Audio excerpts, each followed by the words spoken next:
Yeah, get wrecked. Wait, what did you say about the other one? Something enchilada? Great enchilada reviews. Great enchilada reviews. That's awesome. Wait, no, great review. enchilada. Great review. I don't know, man. I don't know. You're not good at coming up with stuff on the spot, are you? We spent 3 hours shooting that. Okay. Wait. Yeah, Hold something's changed. I don't recognize you. They took it off the top and put it on the beard. Who's this? You got a haircut? Yeah, I got a haircut. It's a nice haircut. I had to go. I mean, I can see your neck. I know. I went to see a guy. I went to see my guy. He was finally back. He was traveling. He did an okay job. I don't love my look. If you're my barber, just skip forward about a minute. Yeah. I'm not Barbers loving him. love I'm PCs. not loving him. Oh wow. Yeah. You break it to him here live on the internet. We're live. This is the pre-show. If you're joining us right now, welcome. Hi. You are part of a special group of people who join us for the pre-show here on the Full Nerd. We will talk about PC hardware news, but at this point, we're just going to talk about whatever we want to talk about, which is Will's neck. Yeah, it's shaved. I can see it. Yeah, they trimmed up the back. This whole time, I'm just going to stare at it. Okay, that's fine. Yeah. It's a little redder than it used to be. I was out in the sun some this weekend. And there's Brad. Hello, Brad. Hello, Adam. I was also in the sun this week, but you can't see my neck. As far as I know, you don't have a neck. I don't know that I've ever seen your neck, sir. Maybe when you were here. Yeah, I don't know. Maybe I was walking like this. Yeah, you got to protect that neck, you know. Yeah. So we're going to do the new podcast. This is the new way we're doing the podcast. Just shoulders up all the time. The new one, the new way. We got all the friends of the show here: Goner Melegis, Ben Bear, Agent Birdnest, Sid Lives, all the cool cat. Davina, we got Davina put a good question in for the Q&A part already about NASs. Oh, I love to get NAS. That you can answer. You know, if I was doing a podcast about NASs, I would call it the NAS tea, and like the NAS is like spilling the NAS tea. It'd be like a little picture of a teacup with some hard drives pouring out. Oh dear. Okay. Yeah. I like that. Wait, how do you spell it? NAS all caps TEA. Look, T the spelled out. Is there a hyphen or a space? Sure. Yeah, whatever you want. No ellipses. An M dash. Yeah, M dash. Yeah, I was about to say. Yeah. M dash. Look, naming podcasts is hard work, Adam. Yeah. We should know. Brad, what is the PCWorld's official stance on M dashes on the website? Use them when it makes sense. Don't use too many. When does it make sense? Anytime that there's a pause in the sentence, you should just put 50 of them in there. Is my stance. Instead of a comma, you use an M dash, right? Yeah. It depends. It kind of like separates thoughts, but not as formally as a semicolon does. When do you use a semicolon? Because I realize I don't know really when to use that. For almost never use a semicolon, but when it's connecting two sentences that like share the same thought process. Okay. Well, two sentences that are two halves of the same sentence. I do find myself probably abusing the M dash, but usually I see it as like a punchline, like pause, punchline. You know. So I said a sentence and then I want to pause, so M dash, and then. Yeah, that's how I tend to use it too, but not always. I use it specifically if a comma is not enough for the pause that I want, and a parentheses is too much, right? Like if I have a clause in there and I'm like, here's a separate thought or an explanation or something like that, or maybe a witty aside, you know, things that you're prone to do. But a comma would be. I am. Thanks for noticing. Yeah. So anyway, that's I like an M dash. So Alaina is in the chat lurking. She will be joining us. Mm-hmm. She says it's a pause versus a hard stop. But why would you want a hard stop in the middle of a sentence? Because it's two sentences that are like separate halves of one bigger sentence. Like, I'm terrible at coming up with explanations off the top of my head. Alaina, can you please write an example of where you would use a semicolon? Basically, we need her to write the Federalist Papers, like 50 to 80 short essays in favor of the M dash. Yeah, and then publish them anonymously. Yeah, and they're like 100 years from now, people are going to use them anyway. People are going to interpret them wrongly. Yeah. Here's a little secret. Even though I run PCWorld, I never went to college, much less journalism school. So once nitty gritty, questions about sentence construction starts going on, I usually just go, you should check with the managing editor on that. So it's funny because I never went to journalism school either. I was a biology person in college. Nerd. And it turns out I learned everything I needed to know about English grammar, both from taking a lot of Latin in high school and sitting in the Maximum PC pit and hearing a bunch of nerds talk about grammar all day. Oh, yes. I'm pretty sure I learned all of my grammar stuff from Melissa Riofrio and Alaina. Yeah. She also used a semicolon in a sentence here. She said, I'm trying to log into Zoom, semicolon. This is not working as I expected. Often you can replace a semicolon with and. Is my Or a rule. period, make it Or two period, sentences. yeah. But I we feel like, usually- yeah. We don't actually use a lot of semicolons on the site because I vastly prefer having it split into two sentences most of the time. And then she gave an example of that same sentence with an M dash, said, I am trying to log into Zoom, M dash, this is freaking terrible. See, it's like a punchline. I like it. Yeah. Yeah. Yeah. You know, I have a secret. Oh no. Do you want to, I'm afraid to ask. Brad honestly. can't What's your partake in secret? the secret. You're a Linux guy. There is a brand new Liquid Death out that I got my hands on. Have you heard about this one? I know. Yeah. This is You told me this about it is last Fruity week. Pebbles. They partnered with Post Cereal to make a Fruity Pebbles Liquid Death, and Will's going to try it here on the show. No. I only have good taste in my mouth right now. I don't want a bad taste again. Wait, why do you hate Fruity Pebbles? I love Fruity Pebbles, but that root beer one was yucky. Try the Fruity Pebbles. It's actually way stronger than This is the other third ones. This is the third time this has come up for me. This I week. really listen. 2026 is the year that we get a Liquid Death sponsorship. So yeah, Okay, it has I'm a strong really Fruity fighting Pebbles for it. nose. Believe me, it's strong. I used to get protein powder for working out. That was Fruity Pebbles. Artificial sweetener in it. It has a little bit of sugar. Yeah, the other Liquid Deaths don't have sugar in it, but this one has a little bit extra sugar in there. It's like 3% of your day, or 3 grams or syrup. something. Yeah. You'd What do you have think? to if you do Fruity And Pebbles. stevia. It tastes like stevia to me. It has Fruity Pebbles scent. Fruity Pebbles stevia. Yeah, the stevia. Well, but this isn't stevia. It has stevia in it. I thought you said it had agave. It has agave and stevia because you got to Oh, put it the does. agave in to cut the aftertaste from the stevia. extract. Yeah. So what do you think? Would you get It's it again? better than the root beer one, but I would never drink this again unless I got a 12 pack. Well, good Can luck I with share that. with you? No, I'm good. Thank you. Hey, Willis, Yeah. don't worry at lunch. I got you one too. All right, I'll try. Oh, Look. man. If I'm going to shout out a beverage flavor, Polar, a good Boston brand, as I understand it, Brad. Really? Yeah.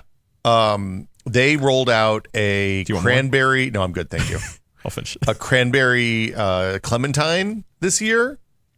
Bomb. It's super good. Yeah. Like, I'll have to check it out. actually- I'm a sucker for their Polar. Polar has an awesome coconut flavor. oh, see, I generally don't. I'm anti-coconut, but that blackberry mango one, like their summer flavors last couple years have been just hitting on all cylinders. The blackberry mango is delish. Well, we have a serious question real quick from Yeah. friend of the show, Davina. They said, why don't you just drink water? It is water. Yeah, what's wrong with But regular water? why don't you just drink normal water? I like, fizzy normal water. people. I drink regular water too. I like fizzy water. I like. What? Oh, hello. Where's the? Did you turn off the entrance music? I don't know. Yeah, I don't know why. Yeah, I'll turn it Wow. on. Just any riffraff can get in. Yeah, here now, just it seems anyone like. can get in with this link. Wow, Elena's post this here. link Oh in no, the I still chat. gotta admit them. But Alaina, okay. do you like Fruity Pebbles? It depends. Okay. Will is Will for shaking audio his head. listeners. Do listeners actually get our pre-show? No, they don't get the pre-show. this is just- this Oh, is okay, only never for mind then. this is I don't only have for to you. narrate. Yeah. I don't have to narrate then. No. Yeah. So, well, yeah. Once again, I'm trying really hard for this Liquid Death sponsorship, and yeah. So this is the newest Okay, one I that came just- out. Liquid Death does not sound like something that I want to partake in. It murders your explain this- thirst. That's what I it, see. literally the tagline is. Okay. Murder your thirst. It's the thirster. Okay, Yeah. that makes more sense. I'm just saying, like, from the initial sound of it, this would not be something I automatically gravitate I towards. mean, like, because sometimes you're just so thirsty, and you're just like, I really need a drink right now, and I wouldn't, if I was really thirsty, I wouldn't reach for the Fruity Pebbles one, but No. yeah, but at other ones, I would like just reach for it and just pound the can, and just like my Well- thirst just Yeah. feels murdered. Hi, Elena. I just want to point out that as somebody who has gone on record as somebody who is very much an Oreo aficionado, like it feels it feels wrong to me that you would be down on people who like Fruity Pebbles because you I love tried Fruity what was Pebbles. that weird Oreo flavor that we tried on the show that you were like, this Yeah, isn't bad. Will. This is growing on me. It was gross at bubblegum first, one? but I'm totally into Yeah, it now. Will. The Space Jam one. Yeah, the cosmic. You're yucking crunch. my yum over here. I am going to yuck your yums. Your yums are bad in this case. Well, actually, this has yes. I'm here yes, to shout down out to the front. Davina, I'm Team Tap Water for life, so I hear you. Yeah, but dude, where you you live, guys are spending all your money on this. listen. Where you live, the tap water. Wait, are you talking smack about our tap water here? I wouldn't drink our tap water. I no, live in America has Oakland, tap man. water I around, live in man. Oakland. This Okay? isn't. We're in San Francisco right now. I Hey, know. Oakland Well, actually has really great tap Yeah. water, nah, dude. man. It's East just Bay it's. mud is like so good. Yeah, it comes. It melts in snow in the Alaina, in the you don't live in Oakland. Sierras. You don't know. It's just the filthy I've been to streets. Oakland. I'm just like been to I turn on the I tap know and it's people just the from filthy Oakland. streets. How can you say you want to honor Gordon's legacy and crap on his city? He would crap That's all on I wanna Oakland say. water too. He used to drink alcohol No, water all the it's time. He used to different. filter it It's through coffee. different when He it's would your still own crap on city. it. He would still crap on it. He crapped on everything though. True. Yeah. Exactly. That's why I know we're fine. And I do filter my tap water. But Wait, there are Post Malone Oreos. What? We got to have Oh, a wait, taste yes. off between the Selena Gomez and the Post I Malone think Oreos. I've seen that. or you mash them together, half and half, and goo from one, yeah. goo from the we're other. Not, we're not going to continue That's that illegal. thought. Anyway, welcome, Alaina. I'm glad you're here with us today. Hi. I'm here temporarily because Temporarily. Oh, okay. the thing that I have to do for about half an hour got pushed back. So I'm here for the pre-show, and then I will come back for apparently. Okay. So we should what talk you about the sold as GRE my first. rant.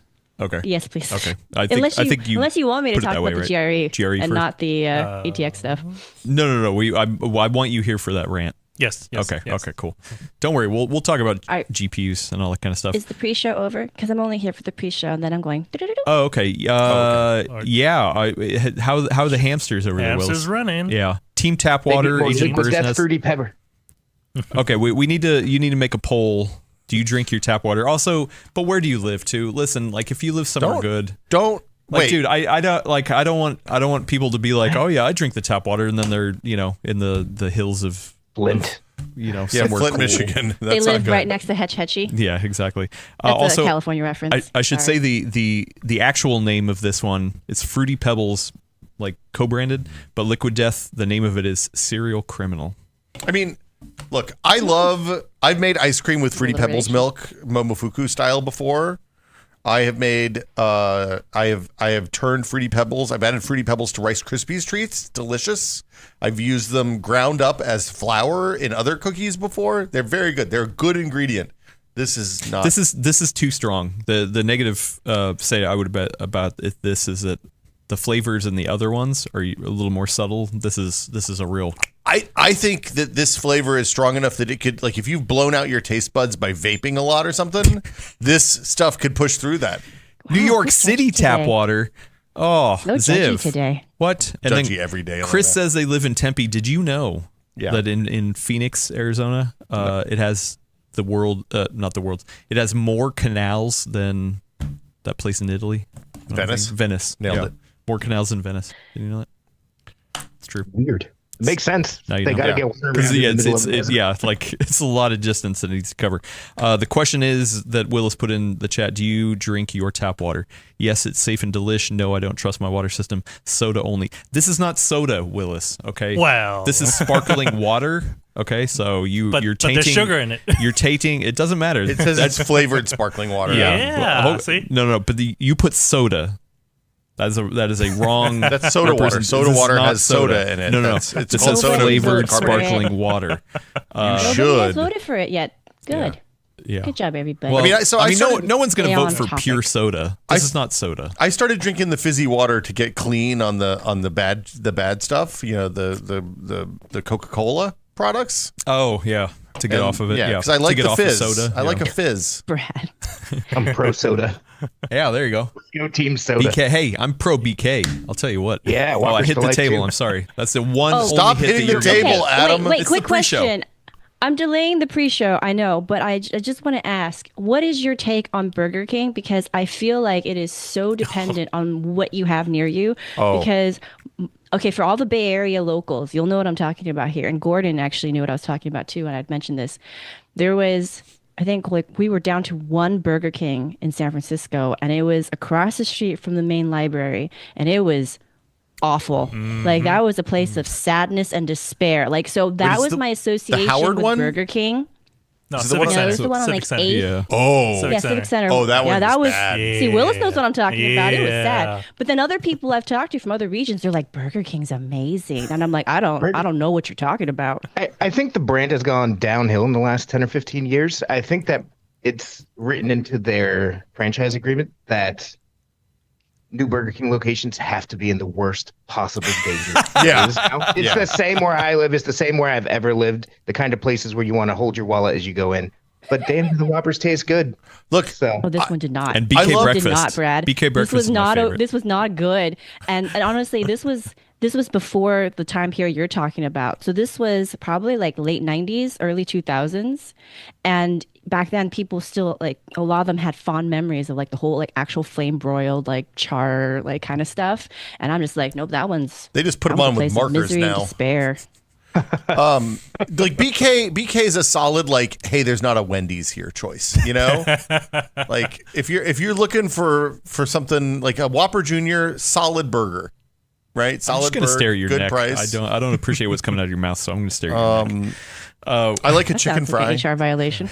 Yeah, really. No, he's got a clean shaven neck. Yeah. Does your barber use the straight edge No, razor? God no. Oh, I don't want I to do. be Mine near my does. neck with Yeah. a blade. Have we ever made a fast food tier? Tier list. Yeah, We tier should. list. Oh, I don't We think should. we've done it as a should. tier We should, or yeah. like We should. tier list for. We did it for candy, but we Yeah. didn't do it for fast food yet. Oh man, We That's should. good. It's gonna be a war for S tier. All right, some thoughts. Yeah, You all one are one gonna of like these them. days. We'll go to bat. I think we can all agree though. It really depends on location because you can even our best ones. If it's in a bad location, then yeah, it's crappy. So like we'd have to. No. Yeah, No, yeah. no. Jack in the Box Oh. has to be in a bad location for it to be good. It has to be someplace that you're like, I don't want to. Well, no, I'm just saying- I'm gonna roll the window up between ordering at the drive-through and going to the window. Well, I mean, I'm saying you have to say in best case scenario, not. Like you can't be like, oh, well, BK in downtown San Francisco was F tier, but BK over in Oakland, which is the one I go to, was actually pretty good. And I would put that A tier. So you have to give the best case scenario for each chain. One time I went to a KFC in Detroit where That's they had fair. bulletproof glass in the drive-through, and the people were like, "You should get Jeez. out of this neighborhood as quickly as possible." Wow. And it was delicious. Okay. All right. Quit hitting the table, Will. Adam, And that just was hit you. the I don't know. table, Why are you blaming me dude. for this? All right. All right. We should start. Alaina, why don't you pop out? Okay. Be sure to come Bye, back I'll with see you your all rant in a pants bit. on. Grab your rant pants. Wow, what are pull rant them up. pants? Right. That's Yeah. just gonna be a gigantic like sundress with no waist because I have to like span so much with all the hot air I'm about to blow But I'll out. say- Wow, here we go. I was saying no. I was thinking more like the MC Hammer pants. You Yeah, know? parachute Like, pants. Yeah. Parachute pants. All right. There you go. Yeah. All right. Later. Bye. See you later. All right. Pre-show. What are we talking about today? What are we? We're gonna talk about some stuff here today. Technology, computers, right. building PCs. Burger King. Burger King. We should- all Burger King Look, this episode. is the time of year we should just do an all pre-show episode. It's time. Yes. People love that. Oh, don't worry. That's what the kids are It's- craving. It's One of these coming. days. But no, we don't do like that on the Tech Pod. Yeah, just Tech saying, Pod. it's a They good idea. run out of ideas and they just do oops all pre-show episode. The kids love it. Techpod.content.town. Yeah, thank you. Thank you. Anyway, let's start the show. Willis, you good? Yeah. You let's good? do All right, this. here we go.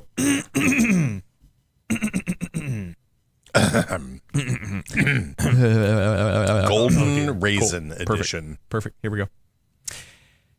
In this episode of The Full Nerd, we talk about the 9070 GRE. Ooh, you can't get it here in the US. And also how ATX is a cockroach. Cockroach. Don't make a lucky cockroach. Nope. Don't do it. We'll get sued. Really? I just got it. And welcome to episode, check my notes, 357 of The Full Nerd, the best podcast on the internet about PC news. I am your fill-in host, Adam Patrick Murray, and I am doing a lot of M-pauses to make a point. I am not alone, though. First up, I want to introduce Brad Charkis, my co-host. Hello, Brad. Hey, Adam. Hello, Internet. I've had a cockroach fly into my mouth mid-sentence when I was a child. That was not great. Oh. So. Wait, what? I would have to get a new mouth. Yeah, it was disgusting. I grew up in Florida where there's things called palmetto bugs, which are basically giant flying cockroaches. Is that the same And I as was water looking bugs? around. No, Oh, no, okay. those are very different. And I was walking in an outdoor mall talking with friends, mid-sentence, just right in the back of the throat. So I don't really like cockroaches. Dude, that's bad. All right. Well, thanks for kicking this one off with a Yeah, banger. wow. Welcome, everybody. Hi, hello. Will, have you put anything worse than a cockroach in your mouth? One time a hummingbird flew into my mouth and made a nest there. And it was there for like 3 months. And then some baby hummingbirds came out. It was really awkward. Who knew? That's horrible. Willis, what is the worst thing you've put in your mouth? Don't worry about it. All right. Oh, wow. Don't put the verticals and No horizontals in further your mouth. questions. Yeah, no further questions. Alaina Yee will be back. She was here for the pre-show. She has something she needs to attend to. She will be back for her rant. So when she comes back, remind me to ask what's the worst bug that she's had in her mouth. Yeah, we're going to talk about the 9070 GRE. It has been tested. You can't get it here in the US, so boo-hoo, cry about it, or maybe not. We'll see. We're also going to talk about Alaina's rant about ATX being a cockroach, one that flies in everybody's mouth and makes them want to Still in throw my up. mouth. But before we do that, I have something I want to show off. It's a little hardware show and tell. More? Yeah, I got a laptop in. Ooh.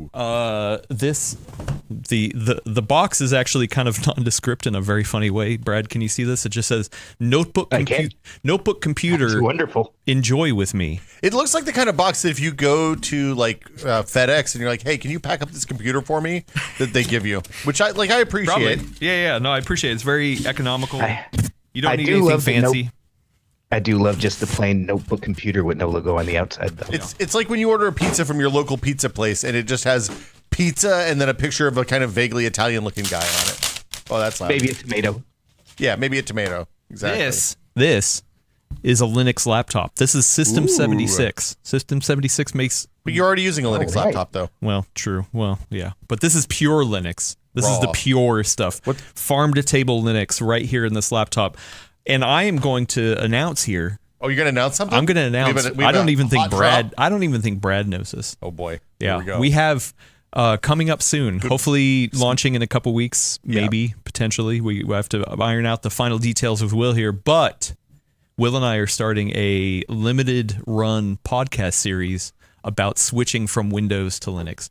And it's just going to be our experiences, our weekly experiences. We're not experts. We're not experts. It's just going to be our honest, kind of feedback on what it's been like to daily. We're going to go through some troubleshooting stuff. We're going to get audience feedback. Maybe have some guests. Maybe have some guests on. Yeah. Should we announce Sounds the name of awesome. it or no? Not yet. Have we, Hold on have to we that. gotten approval from the name? We haven't. Brad, do you approve it? Sure. We should not announce the name. So I haven't heard it, so don't kill It's me fine. on this one. No. It's Yeah, fine. no. We actually had a not safe for work one, but we didn't go with that one. Yeah. Should I share the not safe for work one? No, definitely not. Okay. Maybe in Discord. Okay. But yeah, no. This we've talked about it. We've hinted on it.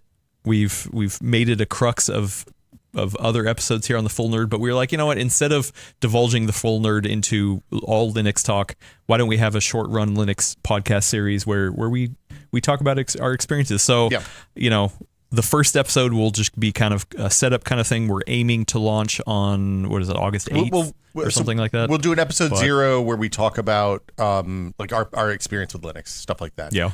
Which also, you have when you do a podcast, you have to do an episode 0 so that the feed is ready and that Apple knows about you and all that stuff gets approved, so that when you actually launch it, people can download the podcast from iTunes, which is where, Apple Podcasts, which is where most people download their podcasts these days. Yeah, so I did reach out to System 76. They were kind enough to send a laptop, so I will be using this one. But I'm not just going to limit it to one device either, so we've got other systems. But yeah, I just got this in. This does look like a nice piece of kit. So yeah, look for that. We'll definitely be talking about it here and making sure that you get your RSS feeds pointed to it. I have a secret too, Adam. Oh, what? I'm You running more Linux liquid right death? now. Oh, secret spoilers. Yeah. Yeah. Well, actually, you know what? I guess I'm running Linux. Yeah, but I'm running real Linux, not Chrome Okay. OS. Yeah. Your Linux is less real than Yeah. mine. Crazy. So Yeah. crazy times. Look for that. I think there are a lot of people, or at least I keep seeing a lot of people in comments be like, hey, you know what? This might be the year that I switch to it. And hey, we're here along with that journey. Once again, we're not experts. We're not going to tell people how to do it. You're going to, for the most part, be helping us and learning along the way. I think this is a great idea. Mostly because Windows 10 is dying this year. Yeah. I mean, you can extend it, but you need to be looking for alternatives at this point. And I think, have you ever used Linux, Adam? Or don't get too far into it yet. I know No spoilers. No spoilers. I know you've done like Bazite and stuff like that, but And the Steam Deck, like having someone who is not familiar with Linux, with Will, I know who is a little bit more familiar with Linux, doing this podcast, showing like, hey, I'm new to this. Here's what I like. Here's what I don't like. I think it'd actually be super useful for folks. So I really dig that idea. Well, I do. Yeah. So we're not going to say the name yet. We'll hold that for a reveal. We're still working on art and stuff like that. But I do want to say the end and why it's a short run series is because at the end, or that there will be a definitive end. It will be a definitive There end. will be a definitive end for this series, and it'll make sense in the context of what we're doing. So And then from that end, who knows? It may rebirth into a Phoenix, or maybe we're like, man, I love Windows 11. Yeah. You know what's great? Yeah, please come back. OneDrive. Microsoft, Yeah, please let's- have us back. Hey, Adam, have you considered signing up for Xbox Live Game Pass? I already did. Oh, perfect. Great. You're already there. No, worst outcome is probably you guys go back to Mac. Yeah, the worst outcome no. is Adam and I go to the Apple store at the end of the last episode. And we're Oh, like, no. Mac me, daddy. Okay, that Come would be on, that'd be really Tim bad. Apple, hook me up. No, yeah, that'd be horrible. Yeah, at the end, it's just a death pact at the end. And yes, there will be a twist at the end. It'll be Lost is one of my favorite series of all time, TV series. So yeah, the ending will be just like that. Never saw that. I'm kidding. Was it No. good? You never watched Lost? No. I've never watched. Oh, Lost. I love Lost. Yeah, I love mysteries. Anyway, this is not the Linux cast, and that's not the name of it. So let's talk about hardware stuff now. Let's get into the meat of the discussion, or one of the bones, one of the ribs, the AMD Radeon RX 9070 GRE. Yeah. Which you can use with Linux. Theoretically, you could. No, it's like the 9700 has really lovely, like the 9000 series cards have really lovely Linux support. Oh, great. So yeah, I had a friend of the show. We'll link down in the description. It's in our video, the testing video. I did some quick testing on this stuff. It's not a full review because it's not out in the US. A friend of the show from over in Taiwan was like, "Oh, hey, do you want me to send you a GRE?" And I was like, "Yes, sir. Why not?" Yeah. And they sent it over, and once again, did some quick testing. It's not a review, but I just wanted to get a little taste. And also, I think it'll be an interesting primer if this GPU does come out in the US to be like, oh, okay, well, where was it at then? Where is it at, now kind of thing. Brad, why does AMD only release this GPU in Asian countries? The GRE was originally Golden Rabbit Edition, special launch for the year that first one came out. But it's basically these are even more cut down options for GPUs that already exist. So these are cut down 9070s and 9070 XTs. Last gen, it was the cut down 7900s. It's just a way to, plug up another hole in the marketplace while using dies that they're already making. Yeah. So the 7900 GRE, the RX 7900 GRE did eventually come out here. They originally called it Golden Rabbit Edition, but then after it was not the year of the rabbit, they changed it to Great Radeon Edition. It always makes me think of like Great Scott. whenever I hear that. Yeah. And so I think going forward, GRE, even in the Asian countries, does not mean Golden Rabbit anymore. I think it's Great Radeon. Wouldn't make Edition. sense this year. Wouldn't make sense. Also, it is interesting. I mean, this probably happens a lot, but this other than this this Chinese writing here underneath the Sapphire logo. Sorry, it said Chinese writing. I know that's not the right way to say it, but everything else is in English.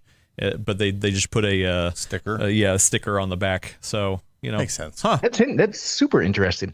Yeah, it's almost like, maybe they're prepping just to release it worldwide. We'll see. I don't know. We don't know anything. We don't know when it'll come out. I believe it'll come out. Brad, do you think this will come out in the US? I do, definitely, after looking at your video, and especially now that I hear the box is all in English. Yeah. So we did do a video. I don't think we need to go through all of the testing that I did. I do have some numbers here. TLDR, I compared it to a couple things. Let's go over what I compared it to. Obviously, the 9070 non-XT, which it sits above it, right? Underneath it, I compared it to the 9060 XT 16 gigabyte version. So this slots in between that. I compared it to the 7900 GRE, which I felt was the replacement. This is, theoretical replacement for it. And it's roughly the same price, though I did pay in Taiwanese money, and it was a trans, There were some conversions. Yeah, some conversions. So it's not 1-to-1, and who knows what the US price would be. And then on the NVIDIA side, I put it against a 5070, once again, mostly for pricing, but also performance kind of lines up to a certain degree as well, just to get a taste of that. So TLDR, the GRE really does in almost every test that I ran here. It pretty much falls in line between the 9070 non-XT and the 9060 XT 16 gigabyte version. Like, I think there's probably one test. I think it might have been one of the AI tests where, it really does just slot right in there, in between. It's weird because it was unclear. I guess it was unclear prior to this where the GRE card slotted in. Like, is the GRE a cut down version of the number card that it is? And it seems like that's like it is. Like this is a 9070 GRE. It slots in between the 97 and the 9060. Since the 7900 GRE was a cut down version of the higher end card that doesn't exist anymore, right? Mm-hmm. It kind of makes sense that this one isn't like a 1-to-1 replacement for the last gen GRE, right? Well, so that's where the weirdness came in, was that if you look at the stack, if you look at the RDNA 4 stack, this literally does just slot right in there. And so from the pricing to the performance, everything, it just slots right in, and it's like, okay, cool. It was weirdness when I compared it to the 7900 GRE, and I did have some people in the comments being like, oh, you compared it to the wrong one. You should have compared it to the 7800 XT. That's really what it is. And I was like, well, I mean, I know we don't know final US pricing, but the price I paid for it at, it was actually almost, in line with the 7900 GRE. Also, the 7900 GRE was the lowest end of the 7900 stack, similar to what this is representing here too. So, Brad, did I test it against the wrong card? I don't think you test against the wrong card for the reasons that you just mentioned. I think it's really interesting to compare the GRE against the GRE anyways, more so than the 7800 XT. I do think that when this card comes out in the US, it will be cheaper. Probably, yeah. It is a very different class of cards if you look at the specs. But considering they're both going to be around the same price, like you guys in that video went in for a bit looking at the specs. And this card punches right there with the 7900 GRE, despite having like half the shader cores, like a whole lot less of the other stuff.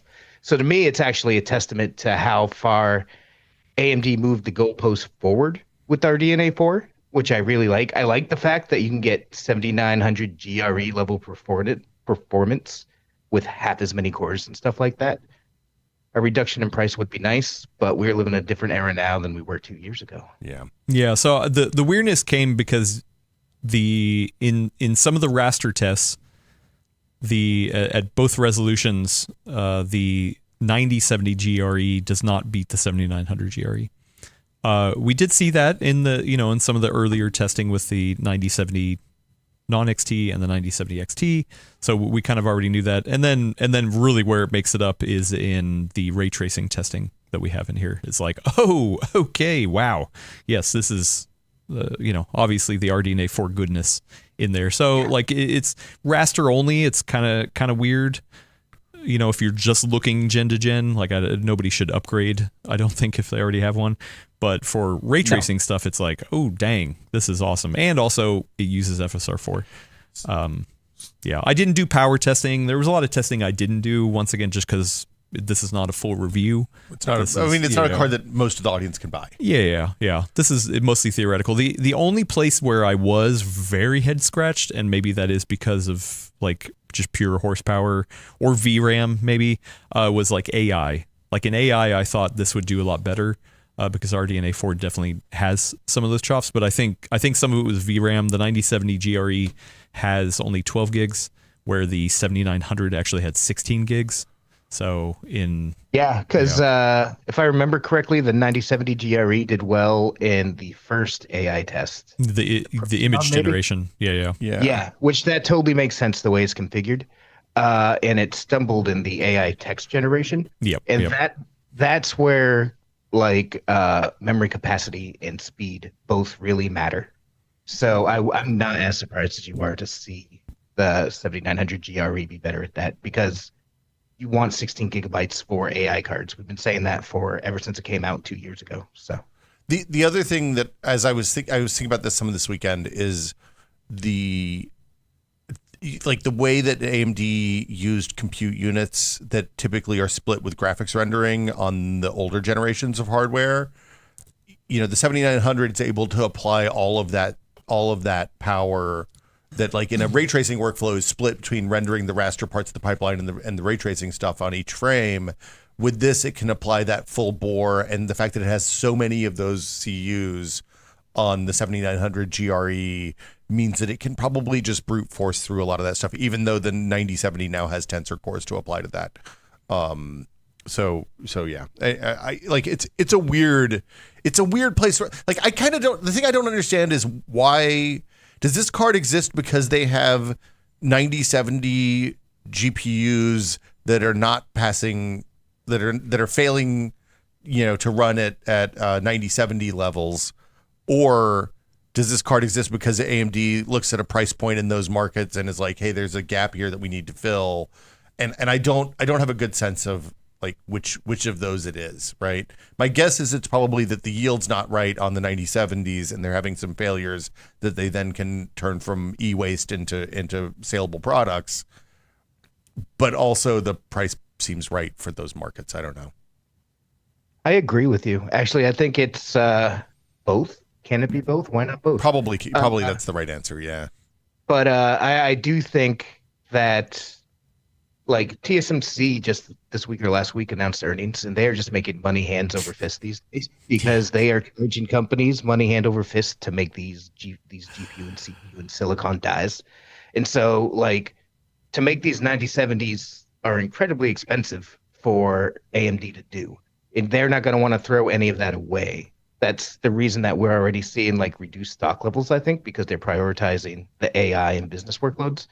So if they're like, hey, we're spending all this money on a 9070 freaking plate, like, if we lose 5 to 10 dies per wafer, let's just stock those aside for a bit, and then we'll wind up releasing this to plug that gap.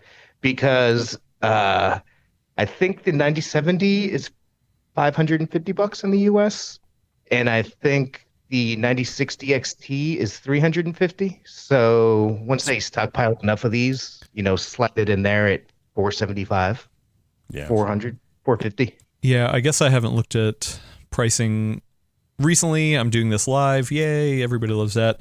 So looking at 9070 non-XTs on Newegg, it looks like 600 is the lowest one I'm seeing. I was talking MSRP. Oh, yeah. Don't even try to keep track of what they're actually charging. Right, but I think the MSRP is 550 and 350. So to drop this in there at 450 would seem like a no-brainer to me once they stockpile enough of those. Yeah, for sure. So, you know, but then, yeah, the street pricing is still all over the place. I mean, it's crazy. So that was one, like I was saying, that was one of the good parts of Prime Day. You could actually get some, like, 9060s and 5060s at MSRP. Yeah. Well, so do you think there's some people in the chat, even, here we go, friend of the show, Chris Barbara, said, I wish AMD shot for the moon and made a 9080 XT or 9090 XT. Do you think the same thing applies where, you know what, they're holding off on some of the really nice 9070 XTs? They're like, oh man, wow, these are, everything's you know, enabled on the die. We don't have any problems with these. We're going to hold these aside. These are the GPU lottery ones, and we're going to launch these at a tier higher than the 9070 XT. What do you think, Brad? I don't think it's ever going to happen this generation. I think it was like the Polaris generation. They decided, hey, just where we're at, we're going to shoot for the mid-range, provide good value down the stack, and then come back next generation, where I believe the UDNA stuff, where they combine CDNA, takes effect, and that's when you'll see them start swinging again. Well, Chris says, what could you call it, a 9070 XTX? Because they don't have that either. You could, but I would guess the 9070 XT is pretty close to max die size for that chip, maxed out, close to peak perfection. And I don't think AMD would tape out and create another step higher chip at this point. Yeah. And they definitely can't get away with, oh, we just have this one and we're clocking it up. Like we're binning the good ones of these and we're clocking it up. They like I don't think they can get away with Or maybe that. they just double the VRAM capacity.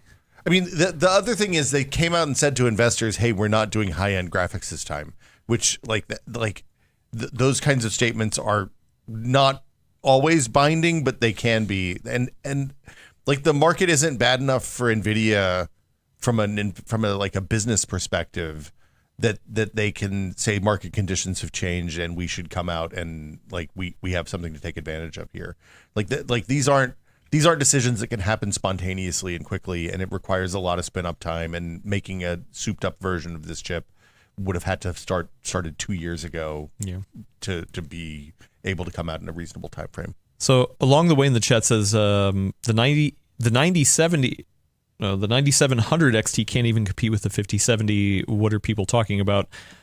So That's not true. Yeah, so Not true. looking at the 5070, I mean there are some places where the 5070 just has a clear advantage. Like AI Text Gen is just like Black Myth crazy. Wukong, a famously NVIDIA optimized benchmark. Exactly. Yeah. I mean, in ray tracing workloads, there are times where the 5070 pulls ahead Cyberpunk with full path tracing. Yes, that still has an inherent advantage, but like in light ray tracing or in raster, that 5070 actually was either neck and neck or a little bit behind the 9070 non-XT.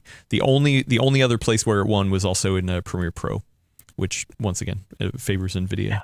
Yeah. I don't want to fight about it too much, but I just pulled up my review of your testing of the Radeon RX 9070 XT, and the strapline, the subheadline for it is AMD's Radeon 9070 and 9070 XT offer faster performance and more memory than NVIDIA's lackluster 5070. Hail to the new 1440p champions. So Yeah. I disagree with that assertion. Yeah, I will say, I guess I didn't say specifically, especially for audio listeners, but the version that I got was a Sapphire Pulse, which I believe is their entry level kind of GPU range. And this is a nice card.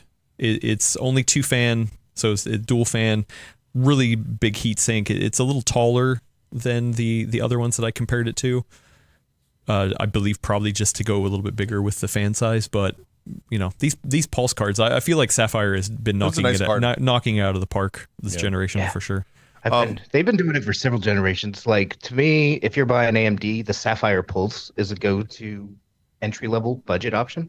If you're looking for an overclocked one, you step up to the Nitros and whatnot, and those are awesome cards too. So, yeah. There was another question that somebody put in the chat. Here's a good one from friend of the show, Freak. Upper mid-range only, M-, winning strategy in hindsight. Sorry, they didn't put the M-, I did. Pre-show callback. What do you think, Brad? Do you think this has been a winning strategy just to not focus on the high end? Kind of hard to talk about that right now because everything that's on the market is still going for over MSRP. Like, it's really hard to shake out. I think it's clear that NVIDIA spent more money, on inventory levels. I think there's more stock of the 50 series out there than there is of the 90 series or whatever we're calling it. But yeah, I don't know.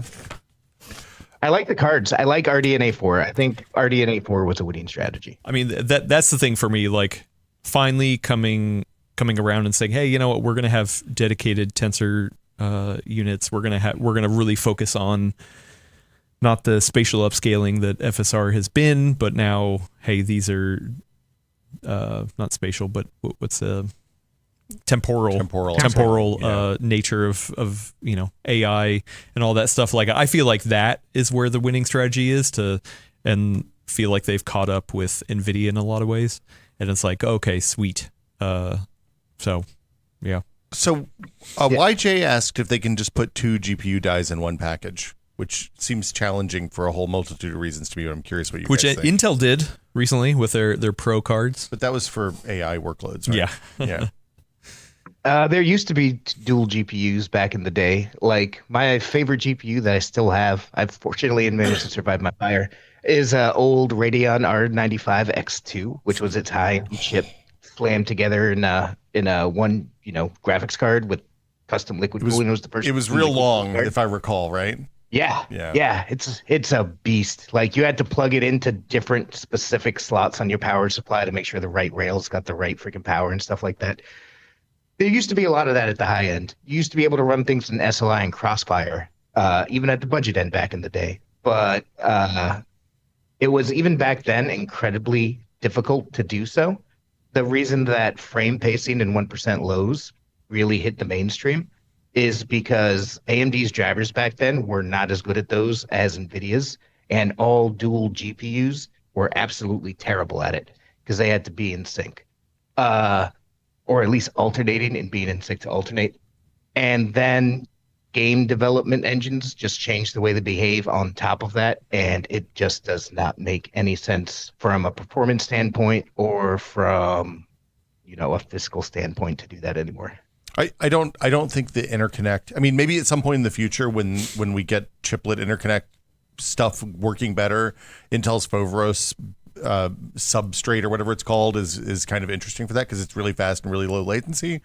I don't think AMD has anything that can get the kind of timing consistency you need on GPUs though. And we're talking about gaming. There are some workloads that still will take advantage of multi-GPU setups. Obviously AI, DaVinci Resolve actually does scale well with multi-GPU setups. I've been wanting to get to that testing just to show that off. So like the promise of multi-GPU setups is still alive in certain sectors, just not gaming. So, Yeah. And that's once again why Intel introduced their Pro version because with 2 GPUs on one day. I think Steve did Steve on Gamers Nexus did a teardown in his video at Computex. So does this mean we're at the end of the GPU? Like this is the end of GPUs for this generation on both sides now? We still have 5500s coming theoretically from NVIDIA. Well, the 5050, yeah. And I did not end up buying one of those. There could theoretically be a 9060 non-XT. We don't have one of those at the low end of the stack. Okay. Because AMD usually doesn't do like a 50 class, huh? Like a real low. They both used to, but they stopped the last couple of generations for the most part. At least on desktop, you can find them in laptops. Oh, true. Yeah. So, and then it's Celestial sometime in the future, maybe. Hopefully. I mean, we'll see. Yeah. I don't know. I suppose I think the things. I don't know how much more AMD will release this generation. I think the GRE is going to happen, or whatever they want to call it when it hits stateside. I think we're going to see a 50 series refresh. I think we might see the B780 or 770 or whatever that's been rumored. I wouldn't be surprised to see that at some point. But it'll depend what Intel's doing because they have a lot of things on their hands these days. Yeah. I think those are realistically what we're going to see potentially through the end of the year. Yeah. So, yeah, I think this is what we have for the most part, for sure. Like, Brad, I think we talked about this with the rumors of the super refresh swirling around. When do you think they would introduce that? Do you think that would be CES, like a year later? They're like, we got super refresh. I do. Yeah. One, I would be happy if that's the case because thank you for taking over these testing because this has been the most grueling 4 or 5 months of GPU testing that I can remember. But yeah, I mean, with the 20 series, NVIDIA rushed out the supers because AMD's cards were very well positioned against them and had more memory and stuff. So they had to roll out the super series real fast. We saw those surprisingly fast. I don't think they feel as pressured this time. And these cards all just started launching in January or December. So I would be surprised if they roll that out before the new year.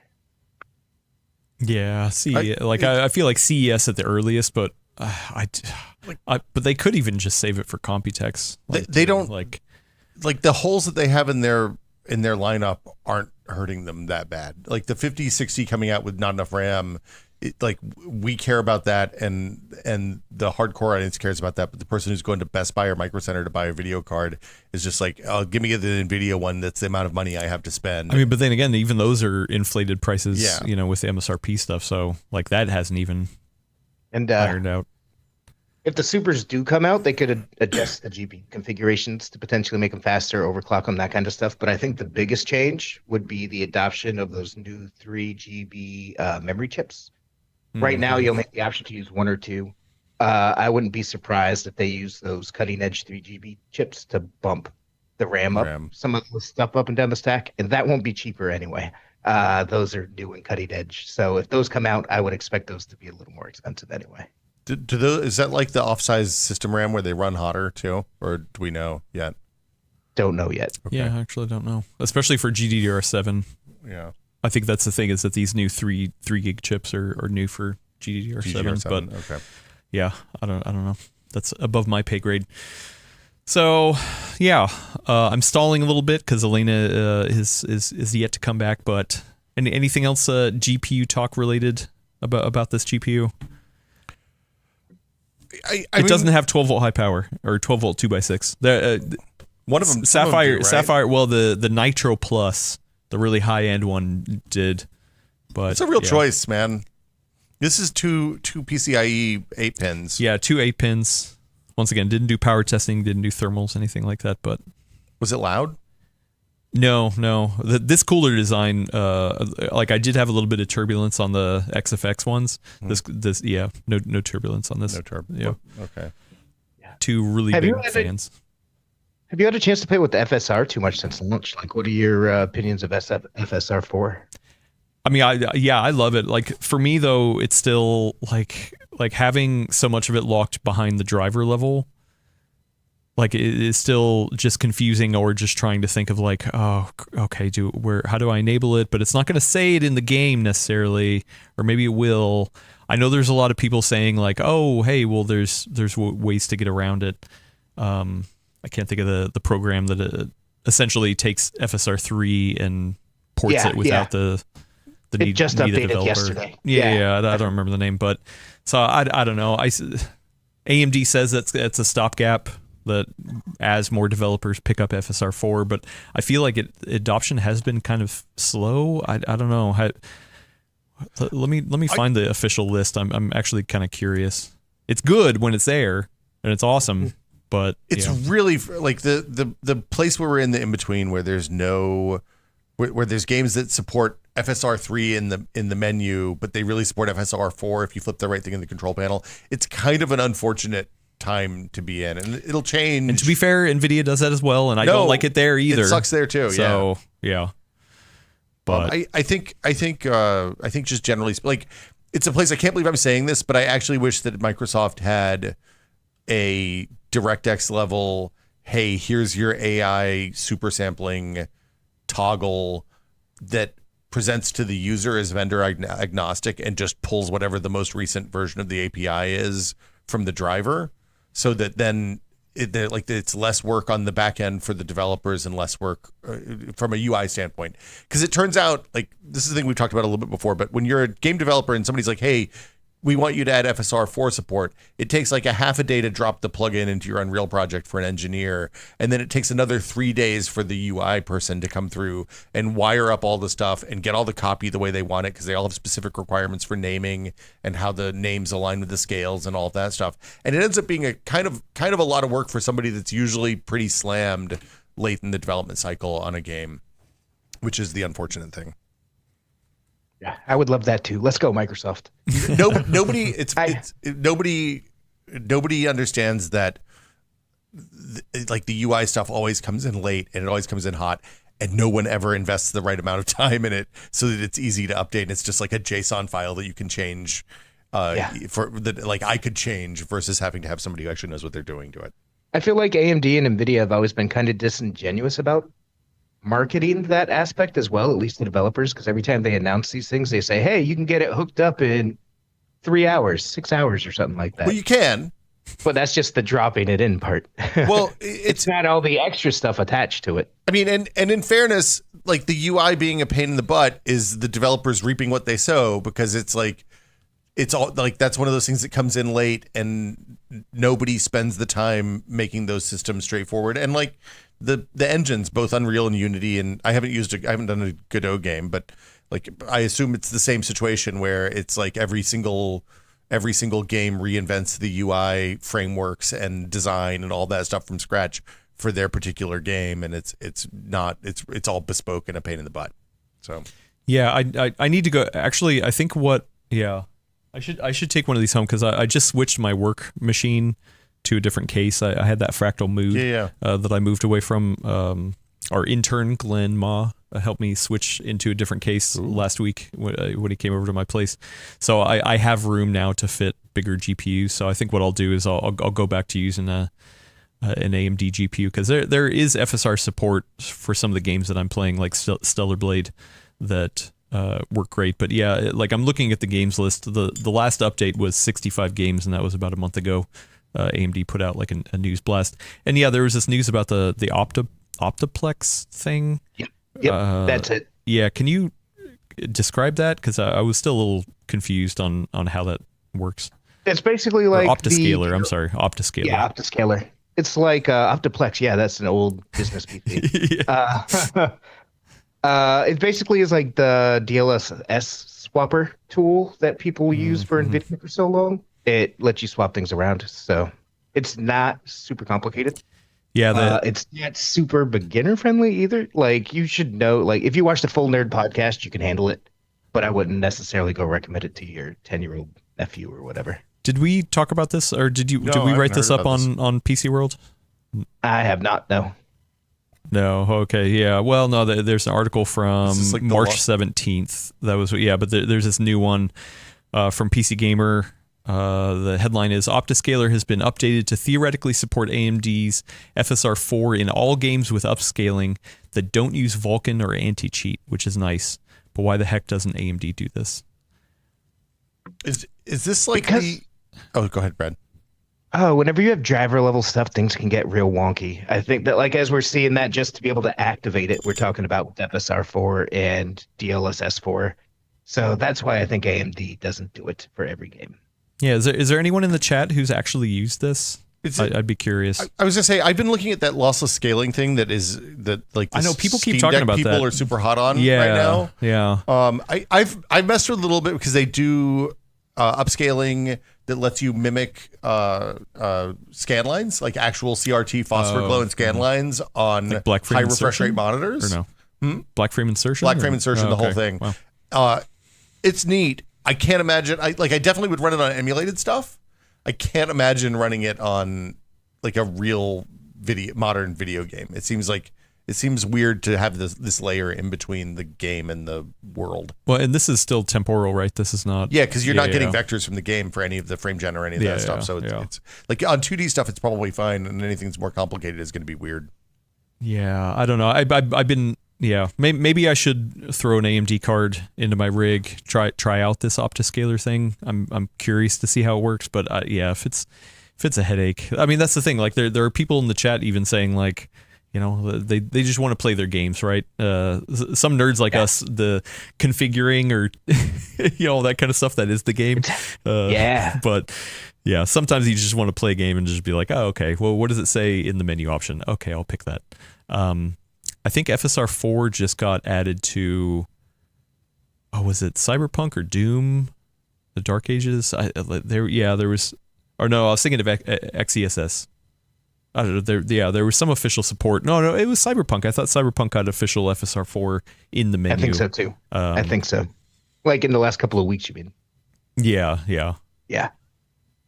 Lossless scaling, we actually did do a post about that as opposed to OptiScaler. The person who used it did love it for console ports for the most part, as well as CPU heavy games. Like the games like Microsoft Flight Simulator, where it'll just stop at 60 frames per second, and that's where frame gen really helps out. That's where they found the most use out of it. More so than something that tends to be more graphics bound. Nice. Well, yeah. So there's some people in the chat saying they have tried this Optiscaler and that it works, and it's supposedly fairly easy. So yeah, do a video. maybe seems like it might be fun. Yeah. Side note, I'm actually going to be out next week, so I won't be around. So no testing for me.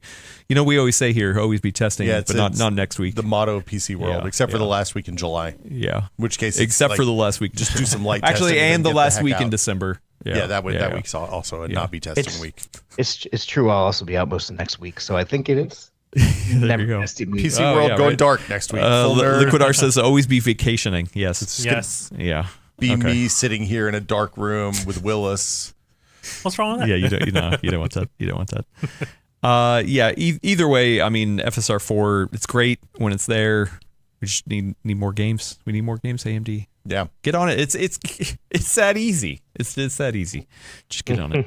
Anyway, we should probably get on to the next topic. Alaina is not here yet. She is on her way. But I think we can kick it off. Should we share some ATX memories? Well, first, I want to say that this started off because in Alaina's amazing newsletter, the Full Nerd newsletter, if you go to PCWorld.com/newsletters with an S /sign up, you can sign up for actually a whole host of PC World newsletters we have, including deals and tips and stuff like that. But weekly, Alaina writes up a Full Nerd newsletter where she recaps the show. But it's not just that. She also pulls in other topics from the week that she thinks is valuable to you, the Full Nerd audience. Yeah. And I'm glad that we're talking about this week, because this week was the start of, she's going to start doing like her own little mini rant, her own little take on something big from the week to open it up before she gets that stuff. So this week, actually, I guess I should have brought up the actual post. I have it linked in the description, but I didn't have it up, where she titled it, ATX is the cockroach of PC hardware standards. Subhead is, to be clear, I wrote this headline with loving tenderness in my heart. It doesn't sound like she had loving tenderness. No, I don't know. Like being the cockroach can be a good thing, right? I mean, if there's an apocalypse, like if the asteroid is flying toward Earth, I'd rather be a cockroach than a dinosaur. But other than that, no, I'm probably good. Yeah. So she talked about how we published a look back at PC hardware history from our dear loved one Gordon Ma-Ung. We did a video with the history of Hardware Museum that I kind of set up for his memorial celebration of life that we had a couple months back. And Will and I just it was an hour-long video, it was just kind of us sitting around talking about memories, looking at the hardware. Really good video. Go check it out. It's over on PC World channel. But one of the cases, or one of the systems that he was working on that he actually unfortunately never finished, was a reverse sleeper build. So we've all seen sleeper builds where it's a system where it's like a beige box, and then you open it up and it's got all the RGB bling, and it's a 9800 X3D and a 5090, and it's like I mean, I love this trend. We saw this trend at Computex. Silverstone has some actual beige box cases that they're reissuing, all that kind of stuff, but This was a reverse sleeper build because Gordon took parts from a really old system. Do you remember what was in there? It was wasn't it like a Dell BTX machine or something goofy? It wasn't BTX. It's this one. Yeah. This looks like an Athlon XP or a Socket 7 board. Yeah. Right, so real old system guts. He took it out and put it in an NZXT H510 to just show the absurdity of the fact that you could grab these decades old parts, and throw them in a new case and have it fit perfectly. I mean, it's funny because we pulled like old Dream Machine cases from people's garages and display stuff at homes to showcase work that Gordon had done over all these years. Mm-hmm. And it was shocking to me how much more airflow we have in a modern ATX case. Like, that's really the only thing that's changed is the fan sizes. like there's a Silverstone case back behind us that was probably 2004 or 2005 vintage case, and it has like 3 8-centimeter fans on it. Remember 8-centimeter fans, which guys? are loud. They still make those. Silverstone has some. Yeah. The one that's 2 years older than that had 4-centimeter fans or 6-centimeter fans, and just one of those. That's all you needed. One on the side, one on the back, one on the top, and you were good to go. So, like, people have changed the way they're building the hardware, but the motherboard shape and size and where the holes that you screw in are and the backplane are. And I was looking at it. I was curious because I looked up, like my first PC that I ever got was right before I went to college. I got a Wang 386 SX25, no math coprocessor. Oh, how did you do your math? Well, it turns out it was still fast enough at the math I did as a person who mostly wrote and did biology stuff. But it was a pancake box. And that was, I think, the only PC I ever owned that was not an ATX case. Because after that, like I bought a Packard Bell Pentium 60 a year or two later. This would have been 92, so winter of 92.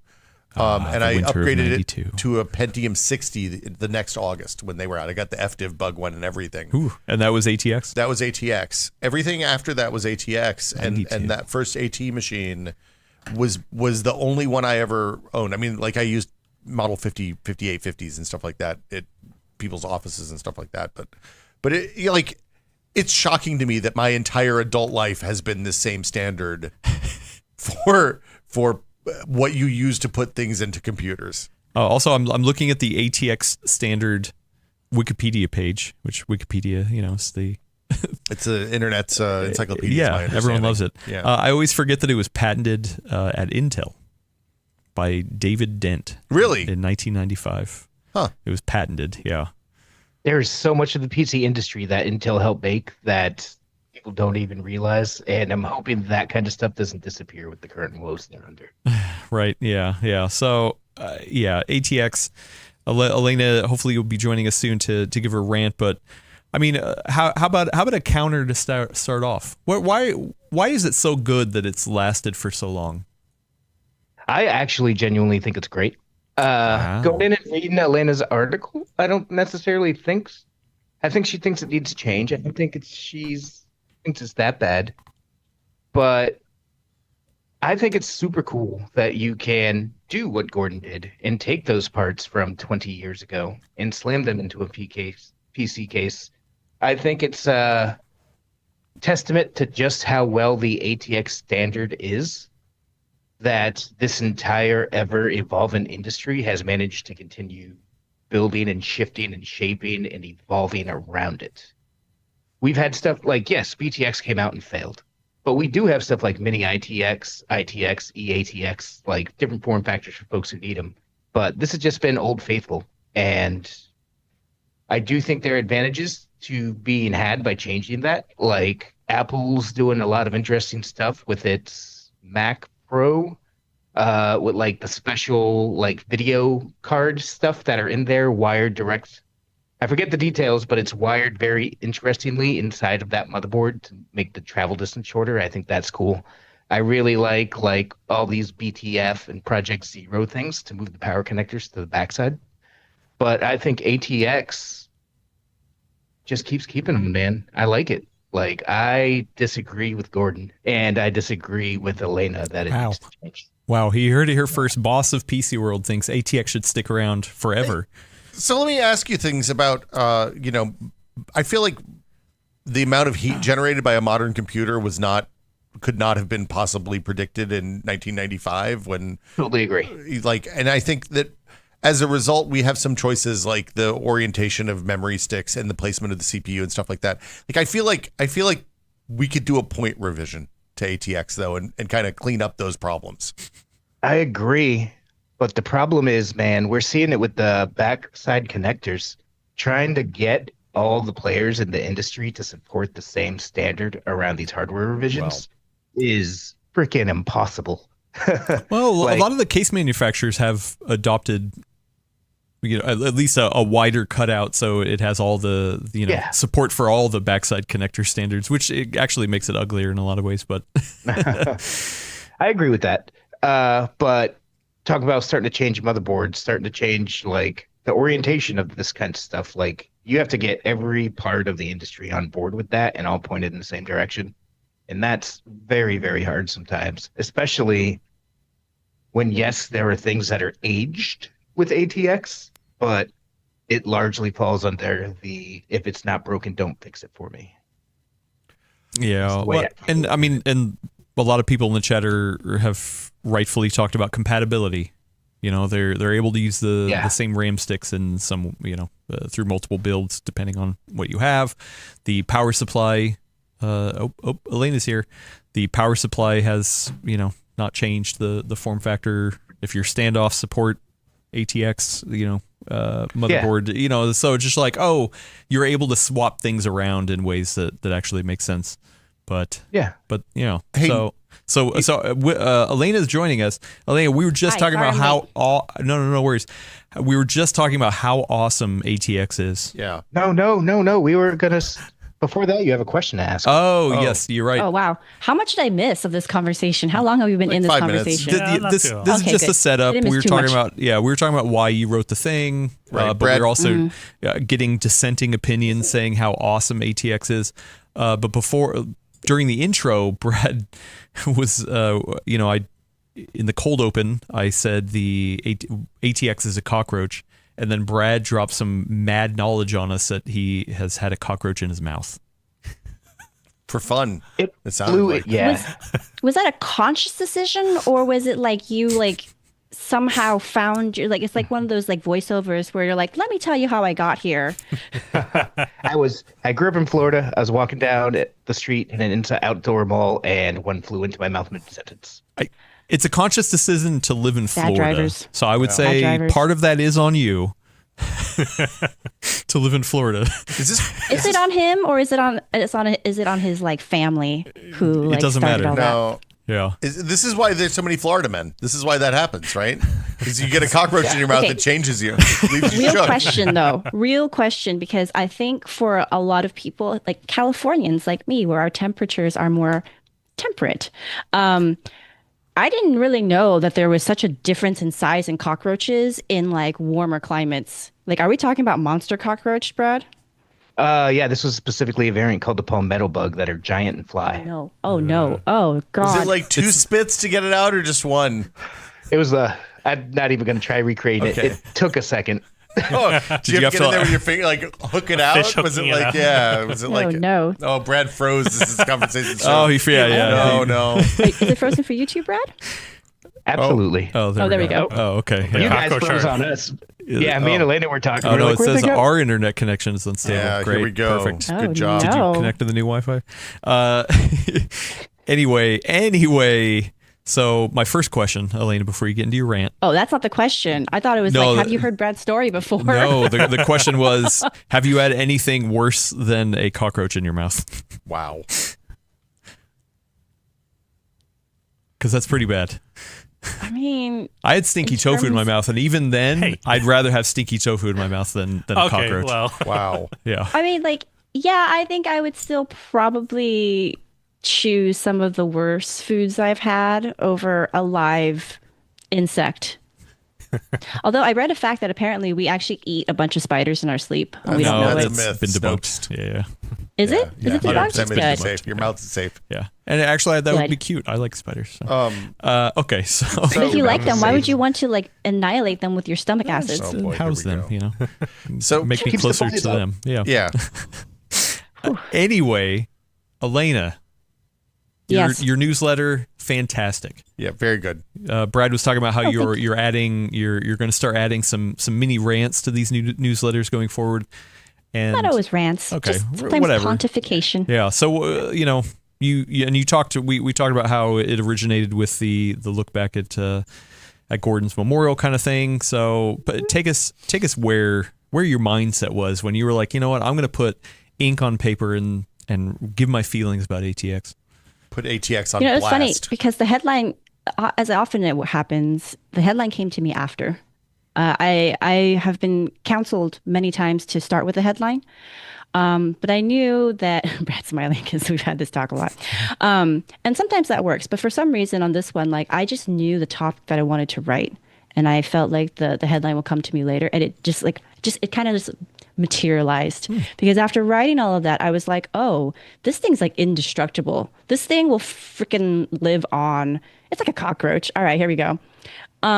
And I wanted to write about it because one of the things that I was really noticing while watching this video, there's a lot of nostalgia mixed in, not just for working with Gordon and his love for the PC, but just nostalgia for the really dramatic leaps and bounds that we saw from that, 80s to 90s to 2000s to 2010s, and like how much smaller the window has gotten in terms of like these like major pushes forward. And it's not that we're not creating new standards that do push the envelope. It's almost that like, and I don't remember if we talked about it here on this show or if it was like a conversation I had offline with like colleagues, you all. But somebody was talking about this in relation to networking, right? Like before in the old days, you were constantly getting the latest modem or network card. You were upgrading your internet plan. And now there's not really that need to because things are so sufficiently fast, right? And so when I was watching this video, that kind of struck me, which is, wow, we've seen all these innovations. We've seen all this change. But the one constant is ATX. And that's got me thinking, like, why is that? And that's kind of like where I was hoping we would talk about it on the show, which is this idea of like, what really should be propelling innovation? And like, what would we want to see out of something that replaces ATX? Because eventually something will. Maybe not for another decade, maybe not for another 2 decades. Depends how the industry goes, right? But to me, the fact that BTX was introduced and Gordon always used to talk about like how Will's shaking his head. I actually do want to hear your thoughts because you worked alongside him and you probably heard these rants fresh, not just as like a bunch of us kids being like, yeah, okay, sure. Yeah, Tell us about the old days, Papa. Tell us about the BTX. Yeah, like a little bit. And I was like, hey, it didn't take. And I think to me that just signaled that it just didn't push enough innovation that addressed a need, right? Like I had friends in school that like immediately jumped to new network cards or like as when we were young, like in our early 20s, barely out of college, not making a lot of money, getting the fastest internet possible because downloads were so painful otherwise, right? Like you would put money towards this. And now and a lot of people I know are living comfortably off of like the cheaper plans, right? Like I would love gigabit. I would love it. But the amount of that like AT&T and Comcast want to charge me because Sonic's not in my neighborhood, Adam, then it's not worth it to me. Adam is sitting here pretty because he gets to pay like $50 a month for like 1 gig down. Hey, if you like that Oakland water, come on over.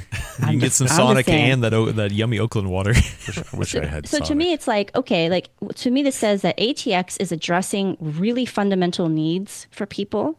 And like, because people are so invested in it, there's nothing strong enough, compelling enough to switch away from it. And I'm kind of wondering like what sort of thing would have to happen in computing for us to, for all these vendors who've like set up their product lines and their plans for the future, like their forecasts to continue on with the system to get them to move off of it. Because this ATX basically allowed people to do easy switching of devices or of components, and it like standardized things so that people just knew to make it to that spec so that it all would be compatible. And that's why Gordon could show like the collection you had for Gordon could show something from the late 90s, early 2000s, and that is still technically compatible with brand new cases now, right? Mm-hmm. And that's how he built that reverse sleeper build, which is hilarious. Like it's a classic Gordon move. I love it. And it's like you have this beautiful shiny case on the outside. You open it up and you're like, wow, that's just full of, it's not just old, but it's also actually full of dust. Like he didn't even bother using air can on it. It's just like, nope, I'm going to migrate it directly from this thing in my garage that's been collecting dust for 30 years. I love it. So I remember talking to Gordon about this, but now I don't remember, unfortunately. But we already kind of saw this because at some point, mini ITX had come around and it solved an issue that ATX couldn't, and that was making essentially something. We called them small shuttles back then. Yeah. Okay. Yeah. So how did that come about? Well, so Shuttle started building. Dad, tell me about the story of when mini ITX came out. Yeah, Papa. No, so they Shuttle started making these small form factor machines. That's what they called them back then. Shuttle form factor. Shuttle was a company that made small, like they were kind of like two shoe boxes stacked on top of each other size. They were all basically the same size and shape. They had one slot, just like an ITX board. And they built these custom PCs in there. And then Wait, so they made the motherboard? I think that they made the motherboards for the cases is my memory. I could be wrong. Chat'll correct me. Yeah. Shuttle systems were proprietary. Like, Yeah. that's what made them such a pain in the ass because you had to basically pay for this form factor, but you were so limited in what you could do with it. And so if there was like a point of failure or you wanted to upgrade, it was a pain in the butt. Well, and then Intel came up with ITX, right? That's the thing that came next. Was ITX was born out of the success of those small form factor machines, because at the time it was really novel to get desktop power into something that was small enough to fit into a carry-on. Honestly, like people started using them to bring for demo rigs and stuff like that, and it turned out laptops weren't fast enough for that kind of power, and a lot of people would like when game developers would bring their game to show you on a press tour, they would carry a big like duffel bag looking thing that had a shuttle inside it, be like, hey, do you have a monitor we can plug into? And then they'd roll into your office and you get the demo. And there was a lot of market for that. So like it grew up almost immediately. And then what happened is once there was this ITX standard, the same thing that completely predictably in retrospect, the same thing that happened with ATX happened, where there was an enormous proliferation of different case designs and specs, and things like PCI riser cards let you completely redesign how those boards worked as a result of the standardization of ITX and the power supplies. Wait, so you're saying this is all because Intel carved the path? I mean, they had ATX, they had BTX, they had ITX. Well, BTX we don't talk about. So I know, much. but still. So I think they learned the lessons of BTX when they were doing the ITX stuff. Would be my kind of takeaway, because there's that XKCD comic that's famous for two nerds sitting at a table saying, "Hey, there's a problem with these other 15 specs," and then they're like, "Why don't we write a new one?" And it's like, "Oh, hey, now there's 16 competing specs for the same thing." Actually, we have a potential clarification. VIA was the ITX inventor. I guess Agent Birdness was rewatching an old feature with TAP. Yeah, I don't know who ended up in the ITX coalition, but I'm sure Intel was there. It's one of those things that one person starts it, and then one company starts it, and then everybody else, as soon as it starts to get any kind of momentum, it rolls on, and everybody gets it. Well, because I think that's the thing. Like back in the day, ATX also served the need for many expansion cards, right? Whether it was PCI Sound or cards. Things like that. Network cards. Now most people just have one thing in their case, and it's a big honking GPU, and maybe some people have a sound card or a capture card or something like that. But I think that's why a lot of people are either looking at micro ATX or mini ITX, because you don't need all that space. Well, so here's the thing though, like even though it is technically, it's named differently, right? It's mini ITX.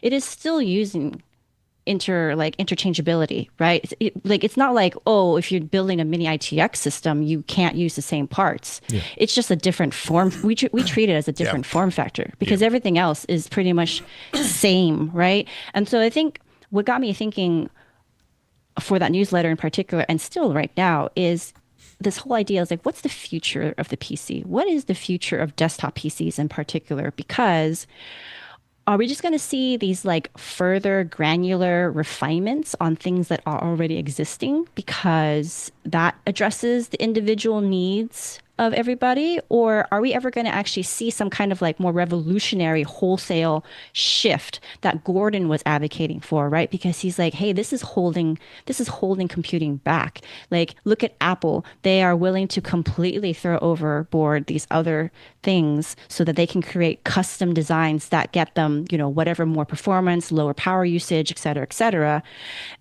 Is it interchangeable? No. Is it proprietary? Yes. It's all the stuff he also hated, which is something I also pointed out in the newsletter because it was funny. He would like rant about ATX, and then like in the next breath, he would also then complain about how like Apple approached the problem, right? Mm-hmm.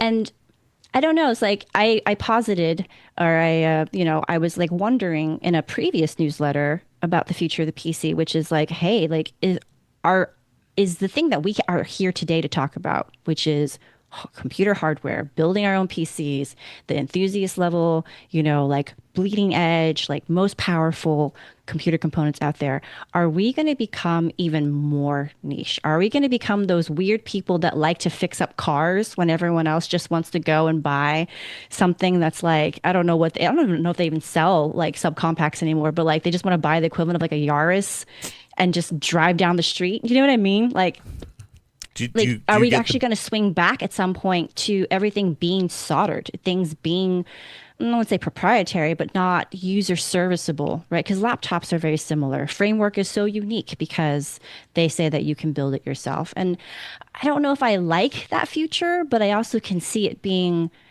realistic because it's just becoming more and more commoditized, like it's just like something that you just take for granted, the same way that we take a washing machine for granted, the same way we take now a microwave for granted. Well, there's also a lot of stuff, like the other thing that's happened over the last 20 years is the interfaces for moving things outside of the case have gotten good, right? Like if you go back 10, 20 years, you wouldn't think about using a USB sound card, right? Like nobody who was serious about audio would use a USB sound card. And now if you're using good microphones and good headphones, the way you do that is with a USB audio interface with a nice DAC and all that stuff that's made by, a Motu or Teak or somebody who has expertise in that stuff. You're not using the onboard stuff, and you're probably not using a sound blaster that's plugged into your motherboard anymore. I think that moving those things externally gives you a lot of flexibility in what you can do with inside the case. And I think that's one of the things that's interesting about what's going on in ITX. And I think that I think that ATX's inflexibility and kind of maximum size or minimum small, the smallest it gets is too big for making things small, is if that makes sense. Well, and you've always joked, like, at what point do you just put the rest of the PC on the GPU? Because GPUs are just so big. Like Jensen's vision for the computer is obviously just drop a CPU into the video card and call it a day. Yeah. I mean, I love eGPUs. That's the promise of eGPU lifestyle, right?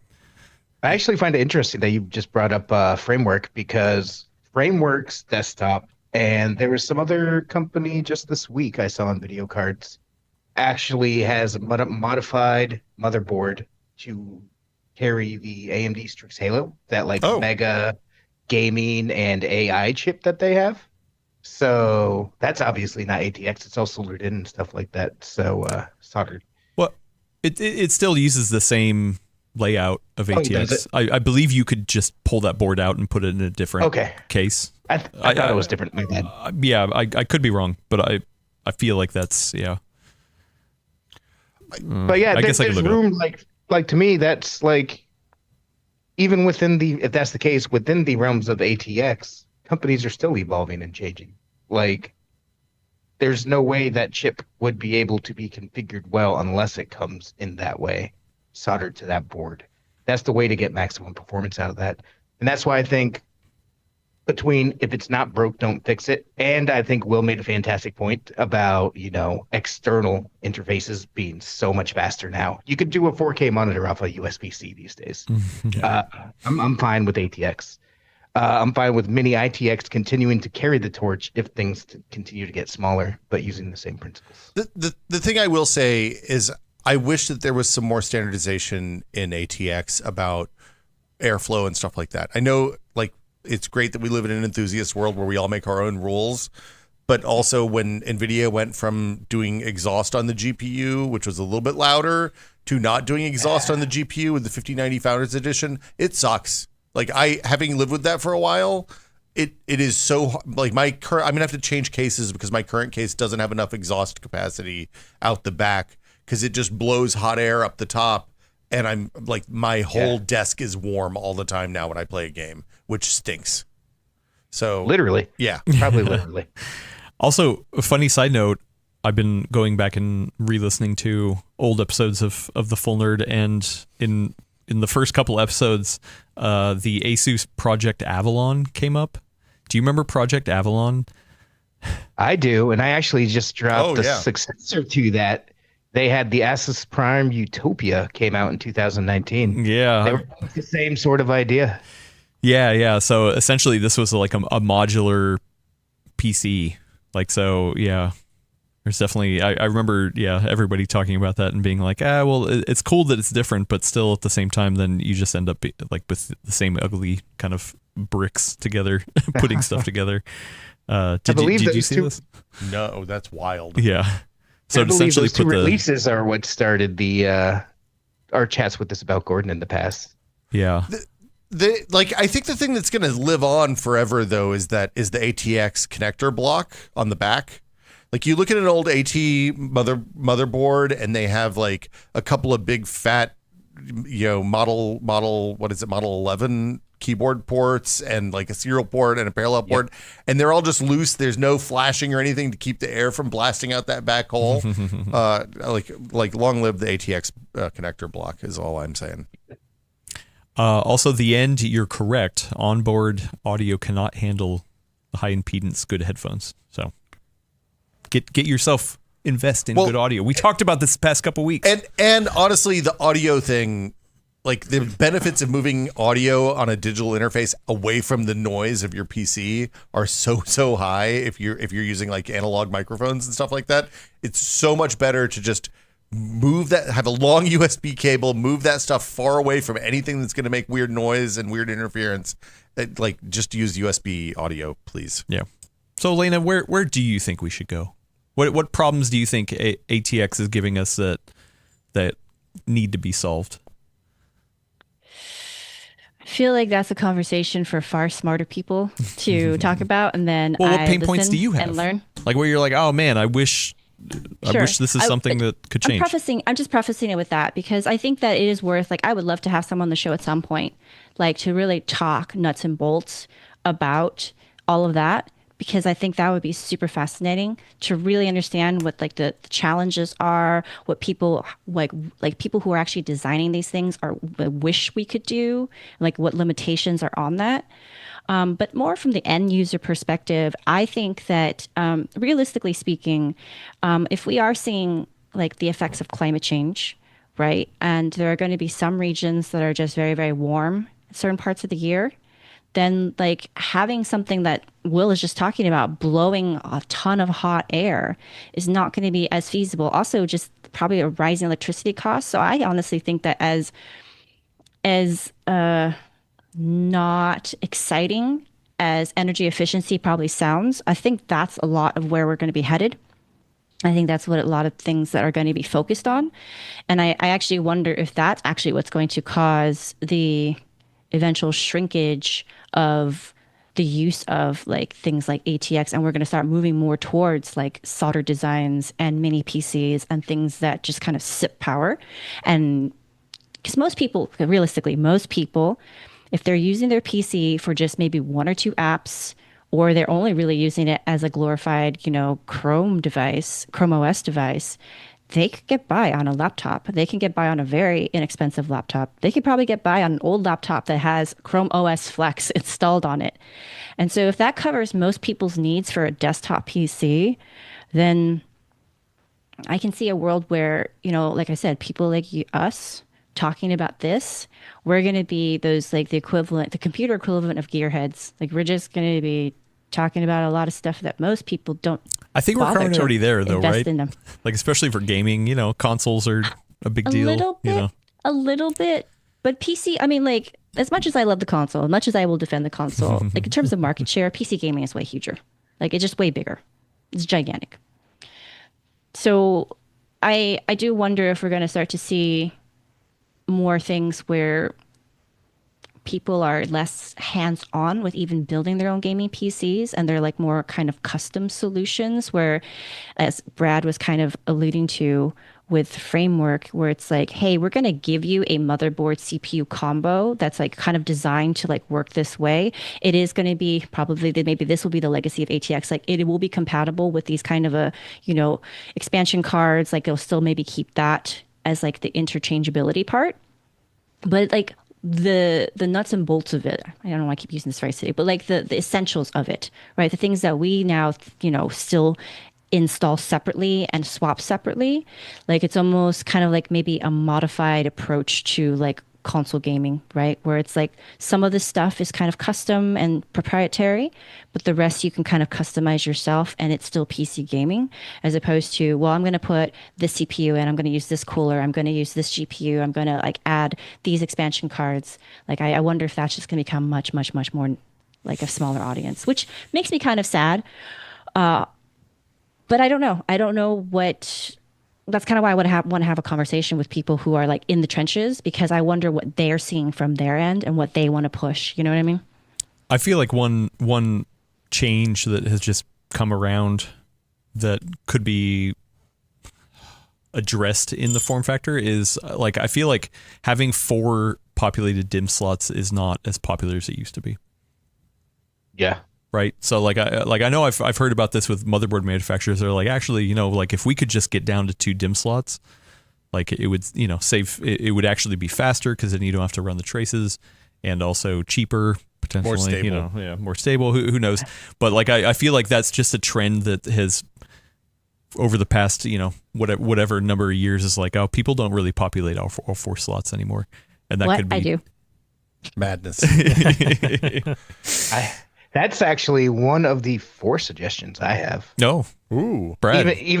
Even though I think ATX is fine and I don't necessarily think it needs to go anywhere, if it was going to go somewhere, the 4 changes I would make kind of tie in stuff we've all talked about. Okay. Go for it. I think I would make it smaller. I agree that it's on the bigger sides of acceptable for a lot of people's rooms these days, and I think you can compact that down pretty well. One of the ways you could achieve that is by moving, like in the Asus Utopia Prime or whatever link I shared earlier, moving the GPU and VRMs to the backside of the motherboard, and then having cases. So like we have those dual chamber cases now for like 2 systems, kind of make that the standard so that all the hot air from these crazy hot GPUs are on the backside. That gives you a lot of flexibility and ways you can do different things on the front side, and would probably help with the shrinkage because you wouldn't need all that space for all those fans if the GPU is on the backside. 3, I would do exactly what you just said. I would knock it down to 2 lanes for consumer systems at least. Like I could see high-end desktop systems having 4 or more DIMM slots, but I think for consumer systems, knock it down to 2. And then finally, remove the bane of my existence. Just make it a standard plug-in. The stupid case connector slots. The front panel head connector. Oh, all of those. Yeah. Just make it one standardized thing. So it's just like one big, like the CPU pin power connector. Will? Yes, +1 to the just make every. I think Asus owns a patent on that, right? Didn't they patent that front panel block thing? That was just why it doesn't show up anywhere else. That would explain why I've only seen it on there. I hadn't heard that, but yeah. Yeah. No. I don't know if that's right or not. Yeah, no, because a lot of cases have it built in now. Well, maybe, okay, so maybe it's the thing that you plug in anyway. I mean, not that they can't have a patent on it. Yeah. And then, So, well, we have a comment. Actually, I'm curious about this. Sorry. Philip Doty says, gaming is literally the only thing keeping ATX around. Nobody else in the industry needs to adhere to it because nobody needs it. I think all the people doing AI and machine learning workloads on their workstations would probably disagree. There's a lot of workstation sales out in the world that are not us. Well, but also, do they need to adhere to ATX? Yeah, they all are ATX machines because they have like 12 slots on them, so you can put 6 5090s in there. Or external GPUs. Nobody wants external GPUs, Adam. I'm sorry. I have a server grade external GPU that nobody wants. AI they're good. workflows are supposedly using. They're fine. Inside only, video please. coming soon. I want the front panel connector. I want more thought. I would like a more structured airflow design that is, if not more standardized, thoughtful in the fact that we have 600, 800 watt video cards sitting in the middle of our computers now in a place that's really hard to get cool air to. And also, I want more of those reverse fans. I want everybody to make both normal blade fans and reverse blade fans, because if you're going to make an RGB fan, you need both versions. You need the reverse one and the forward version.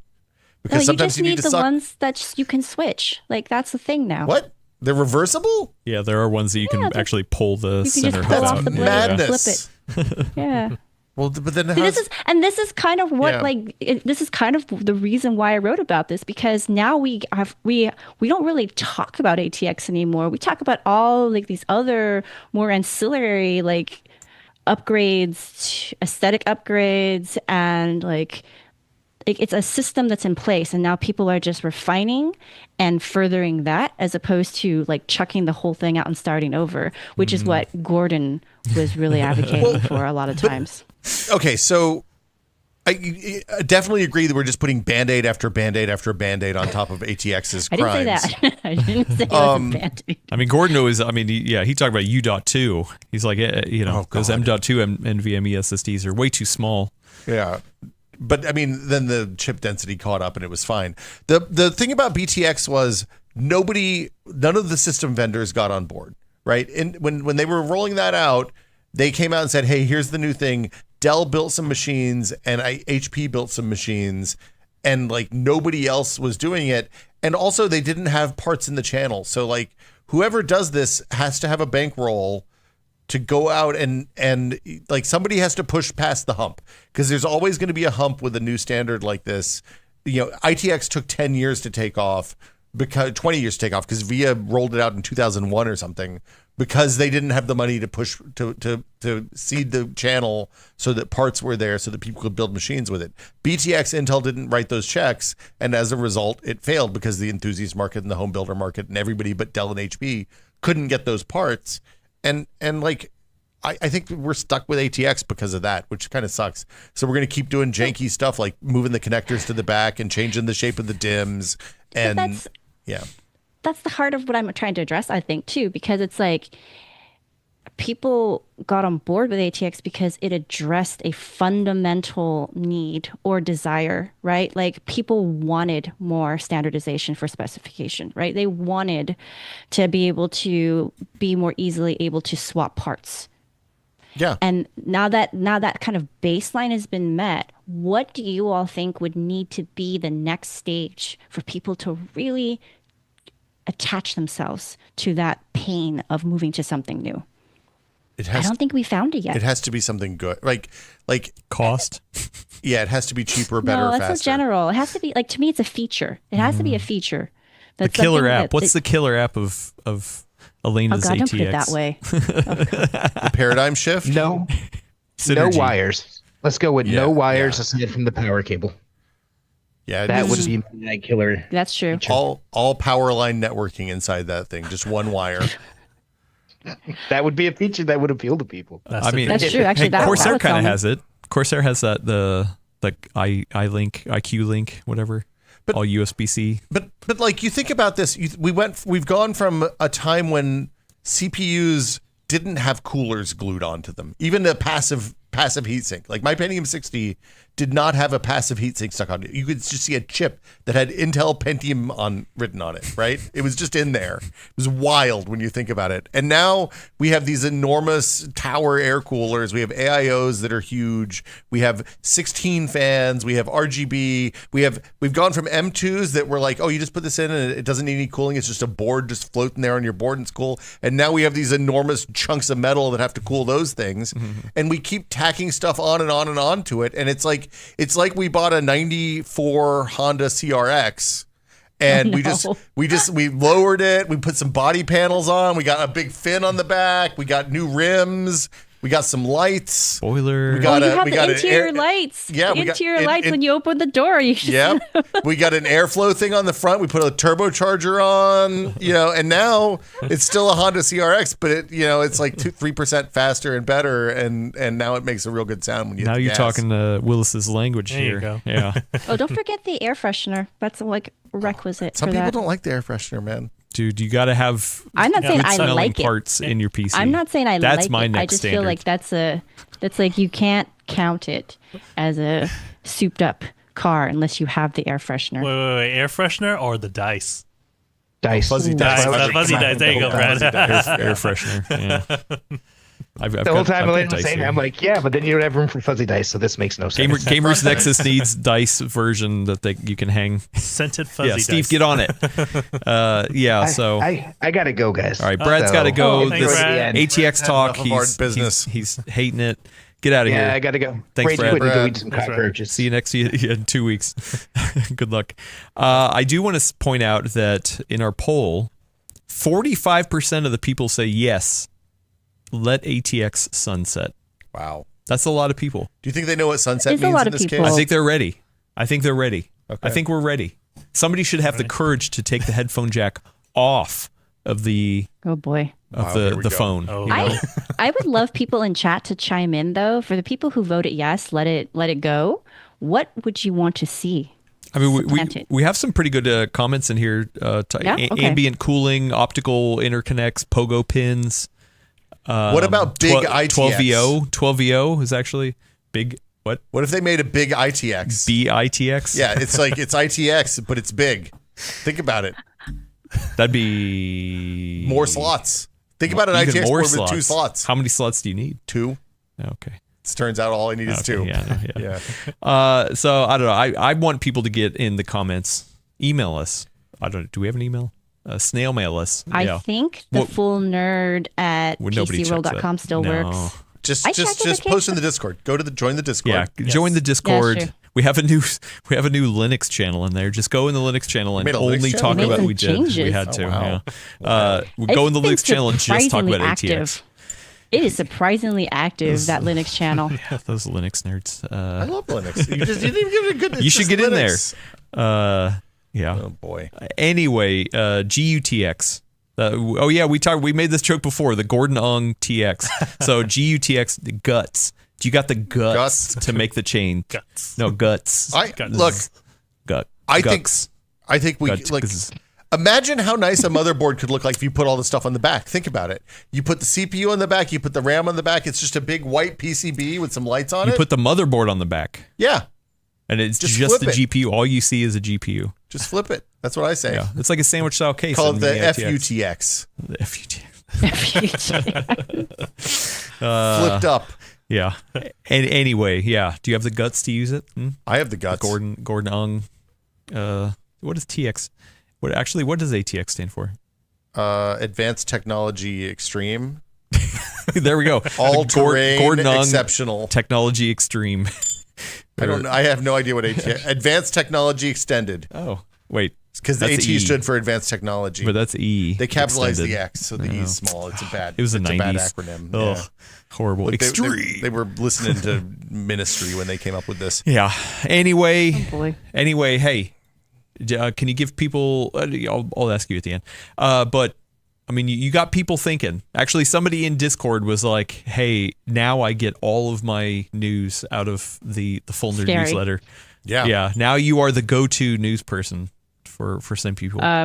It's more of like eclectic and fun, interesting things for nerds, and I try to put in like the important things that people might not have noticed or might miss. But I would not rely on just me as your news source. I'm just gonna say a well-informed person should have multiple sources. It's the A and Although I N. do appreciate the appreciation. Don't get me wrong. That did feel very nice to read this morning. And yes, the 90s were the best. Bring back the 90s. Well, No, the 90s we're will good. almost be We're here. good. Yeah. Yeah, but like my We'll get there. look. Yeah. Anyway, we should move over to Q&A because it's going long. So if you have a question to get in the chat right now at the Full Nerd Podcast, it'd be easier to see it. But if you're watching or listening to this later, which chances are you are doing, go to the link in the description to our Discord. We have a channel in there called Full Nerd Questions that you can put in anytime, 24/7, 7-Eleven. It is open all the time to put 7-Eleven your isn't questions any in time. there. That's from 7 a.m. to 11 p.m. I thought That's no, like that 7-Eleven was 24/7. The 7-Eleven by me is 24/7. 7 is 24 hours a day, 7 days a week, 11 days a month. Yes, Is that what it is? exactly. I don't know how that works.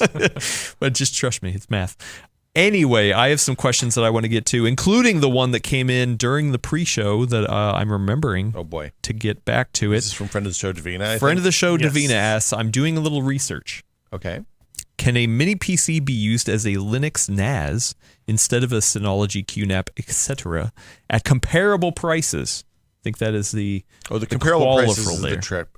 So, okay, so what I do at home right now, actually, What do you do at home? I have Do you play video games? occasionally, Eat not Taco as Bell? often as I'd like. I do eat Taco Bell sometimes. I have a big Synology NAS, a 5-bay Synology NAS that's relatively underpowered CPU. and that was an intentional choice because electricity in California is expensive AF. I can say AF, right? Yep. Okay.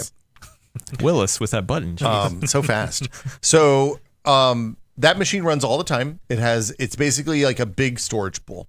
And there's a handful of services that run on it that are relatively lightweight. So things like there's a backup tool that collects backups from all the machines in the house.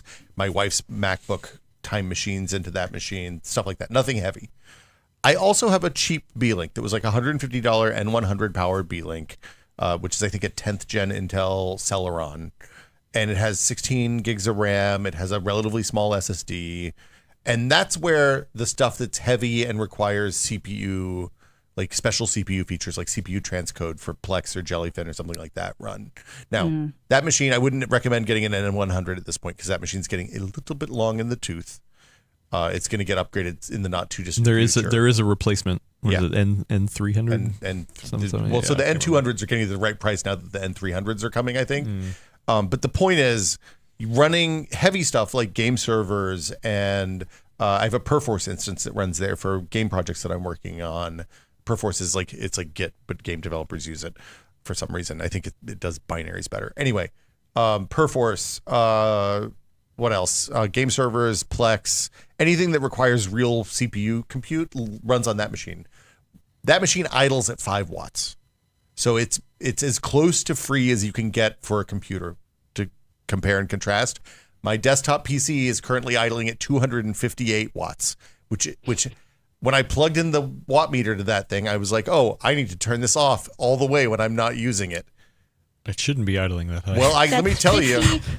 That's 51.6 times your little box. Yes, exactly.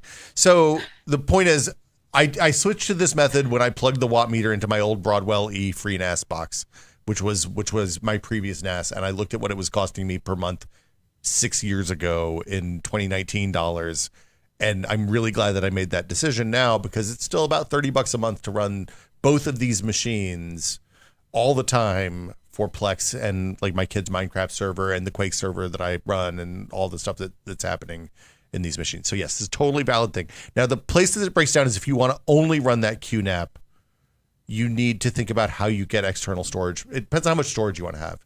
If you're just running servers, like game servers and stuff like that, just put a decent sized SSD in that thing and you're good to go. If you want to do external USB, a lot of those cheap machines have limited USB support because they're cheap machines.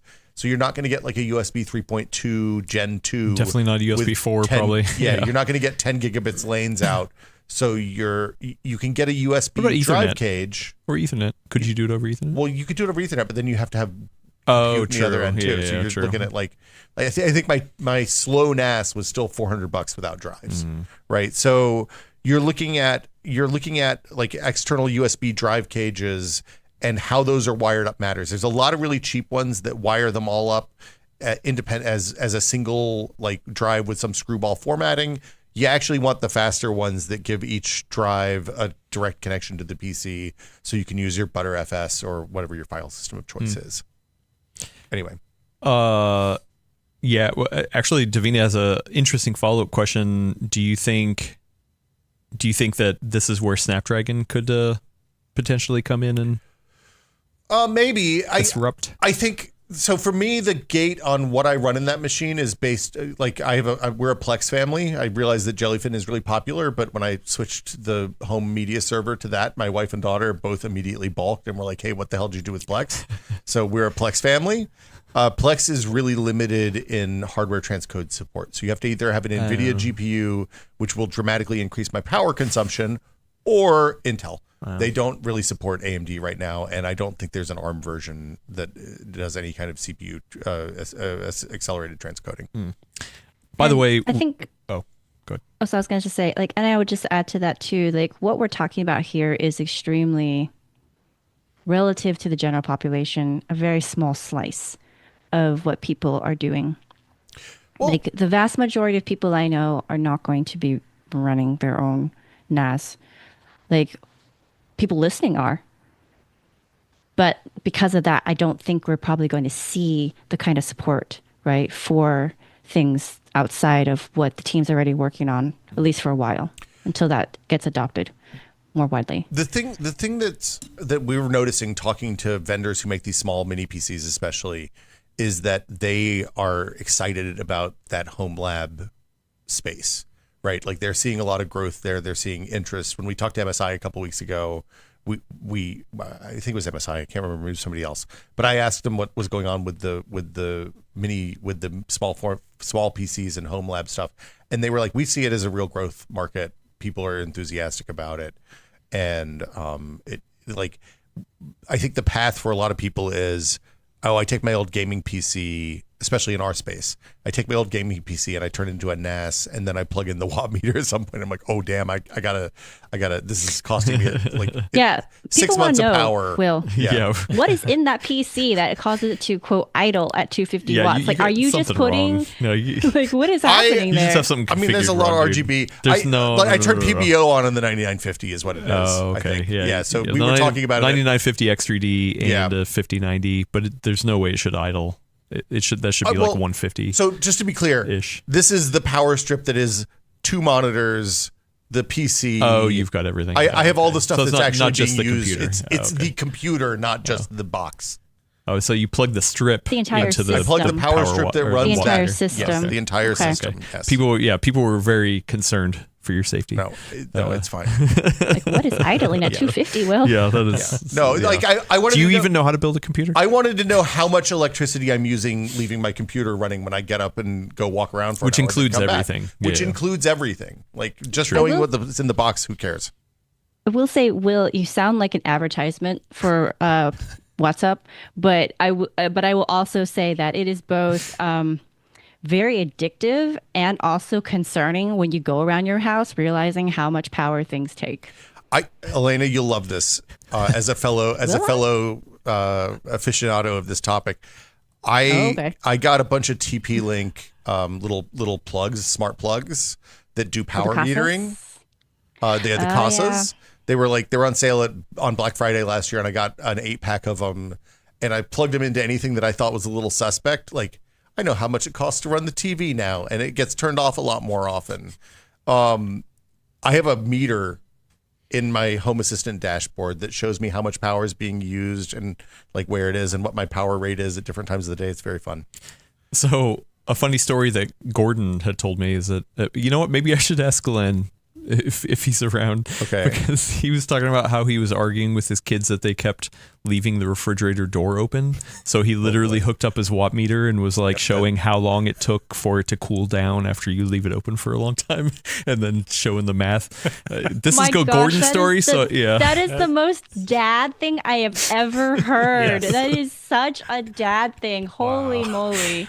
That is to be like, amazing. here, I did the homework. I'm literally going to show you how much power you're wasting by having the amazing. the door open. That is, So it was funny because I was at somebody's house the other day, or maybe it was my own place, and I just remember reflexively turning off the light because we weren't in that room. Like we were exiting the room or something, and I just turned off the light because it was beaten into me as a child that you have to turn off the lights when you're not using them because it wastes so much electricity. And I think it's hilarious with like LEDs that that's not so much the case. But meanwhile, we're just letting our machines just go. Will's just sitting there like 250 watts at idle. Whatever. This is fun. Just keep it going. shredding money over here. Also, listen, somebody had to have done the testing. There's no way that those old fluorescent bulbs sucked up that much wattage either. Like parents always telling you to the turn on lights. No. Yeah, just like, like your parents always saying like, turn off the light. You're wasting a ton of electricity. There's no way you were wasting that much electricity. Adam, the incandescent bulbs were 60 to 120 watts because that's how much electricity they took to make the light come out. So yes, we were turning an insane amount of energy into heat. Really? Yeah. Oh, Yeah. that's a lot of wattage. Yeah, like Yeah. those ratings that you like, they're now ratings, but they were actually accurate measures of the Yeah. wattage. Wait, you're saying used. 60 watts? 60 watts, Adam. So And that was not a very bright That was a bulb, dim Adam. bulb. okay, so if you had 5 of those, that's your PC. Yeah, it's my PC. Yeah, idling. Well, when you put it that way, I'm saving money. Yeah, you are. I mean, okay. Well, that's okay. See, I always argue with my parents, but I guess. Do you remember they were those right. halogen bulbs you could burn your house down with real easy? Do you ever have one of those tall? Oh, the Toshier lights? Yeah, the tall spindly Yeah, one the that Toshier was. lights. Yeah. Those were great. Those got so hot that they would light stuff on fire if you Oh, knocked you're one talking over. about like the fancy hipster light bulbs. No, those these were ones? not fancy. No, These no. were What were Like, the you hipster remember those, filament like, bulbs? I'm thinking filament. Like the tall lamps Yeah. that looked like a little torch at the top. Like that's what they call Or them. it had a Toshiers or flare whatever. on the top. Yeah, Yeah, like it kind of flares at top. Like the original ones got so hot that you couldn't put them near curtains and other things because they would catch on fire. Yeah. Wait, what do I? You could What do I burn search dust for? with those if you weren't careful. What is the word for it? What did you say? The Torchier, I halogen think? bulbs. What? Or Yeah, that what too, you yeah. said? Yeah, halogen. It's like I think it's like a. I'm they're not badly mangling. I think a French word. They're not chandelier bulbs, right? No. These are No, different. I'll type it You into, children. Yeah, please, somebody help me. Halogen. It would be like a halogen floor lamp if you Google that. Halogen bulb, according to JoJo. Yeah. Halogen torchier. Yeah, that's it. This is it right here. It's these things. Oh, like from IKEA. Yeah, I had one of these from IKEA. These were like knockoff, not from IKEA, but yes. Oh, okay. The new ones from IKEA are all LED. 'cause Wait, this- so you're saying new those? ones that they Oh, make because they now would tip are not over and they good. were hot. Okay, yeah. So I remember this. Yeah, the old ones were like a metal base plate that was like a foot across and was kind of weighted, but the whole thing was Yes. screwed together into 3 pieces so it could be flat packed. And they were famous because the top was really heavy and it was really, really unbalanced. So if somebody whacked it or your cat Got it. knocked into Okay, it, I it remember would this. tip over and then burn your house down. Well- I know multiple people that this happened to. That's the great thing about Really? being. Yeah. What? Tennessee in the 90s, man. It was wild. Oh, it's yeah, also Tennessee. Jeez. No, I. That's the great thing about being dumb is that you learn something every day. And so I thought the whole 60-watt, 100-watt light bulb thing was like not. I don't know. I didn't realize that it was the actually standard. That was it. as when you flipped it on, it was using 60 watts or 100, whatever. Yeah, because the thing is, I don't. That's a lot blame of you, power. Though, because, Turn off the because damn thing lights. Because the thing is that was kind of the rough way of referring to how much what's the actual term? Lumens, right? Lumens, yeah. Like of how much light was output, but no one actually used lumens for it. They just said, "Oh, I need a 60-watt bulb," or like you should have a 120-watt bulb for the amount of light you need for this room, or whatever, right? And so they kept that when they started moving to like CFLs and now LEDs, so that people had a rough idea of how much light they're getting. But like the equivalent for an LED bulb, like I think like a 60-watt equivalent to an incandescent 60-watt is like 15 watts less, 4 watts, I forget. It's quite low. Oh, okay. So now it doesn't really matter as much that you leave the lights on. I mean, yes, you'll pay for it, but it's not the same as like having a 120-watt bulb going for 8 hours at night So, Okay. so in only according- one room. I didn't pay for the electric bill, so Yeah, my parents clearly paid you for didn't. it. So clearly, whatever. according to the FTC, a traditional 60-watt incandescent bulb produces about 800 lumens of light. Okay. By comparison, an LED bulb that produces the same 800 lumens uses about 9 watts. Okay. So, So you would need Wait. like Huge, the Yeah. substantial savings. yeah. you would need like 50 of those to equal your PC idling. Yeah, I can turn. No, I no, can no. leave every light on in 25. the house 24/7, Yeah. and like 5 minutes of me I'm not good at playing math. Doom will blow out the entire electricity budget. My PC, when I was playing Doom the other day, it was sucking more power than the car charger was. Just to be clear, okay. maybe I should build, maybe I Anyway. should build a I reverse. wanna- The I wanna full give a power shout out. cast. Yes. I want to give a shout out to Harry K, who's the one who specifically asked us to quiz Will about this 250-watt thing. Also just said, as an idea, what about a special on how to tune your PC to consume as little electricity as possible when idle? It's called undervolting. Will. Yeah, Gordon Yes. would. Gordon, I'll bring my PC and we'll pick it up with the watt meter. I would like Adam to teach me about undervolting. Yeah. Because every time I've ever done it, it just makes my computer real unstable. Well, yeah. I mean, you just do a straight power limit, especially Yeah. on that 5090. Yeah, Like that's probably a yeah. good idea. Just get solar panels, guys. I mean, that's the other thing to do is I'm making a case. Make your own electricity. I'm just generating my own. So look, I have a server energy tab here that's actually not that right now. Even off, it's drawing 6.4 watts because of all the asleep crap plugged into it. This is bad. 6 watts. That's fine. Yeah. I like how someone else in chat, Steve Anderson in chat, is saying, well, hair dryers pull 2,400 watts. I'm like, Really? Yeah, well, they make Hair hot air dryers within. are Dang, it's that's like a lot. Yeah, I guess toaster oven. Well, I guess also, that's the thing. I've never equated it to a PC. Like I'm familiar with how much wattage like parts should consume. Right now that I'm like testing stuff, I'm like, oh, okay. I'm very familiar with what each CPU should draw. Right? Like it's like, oh, okay.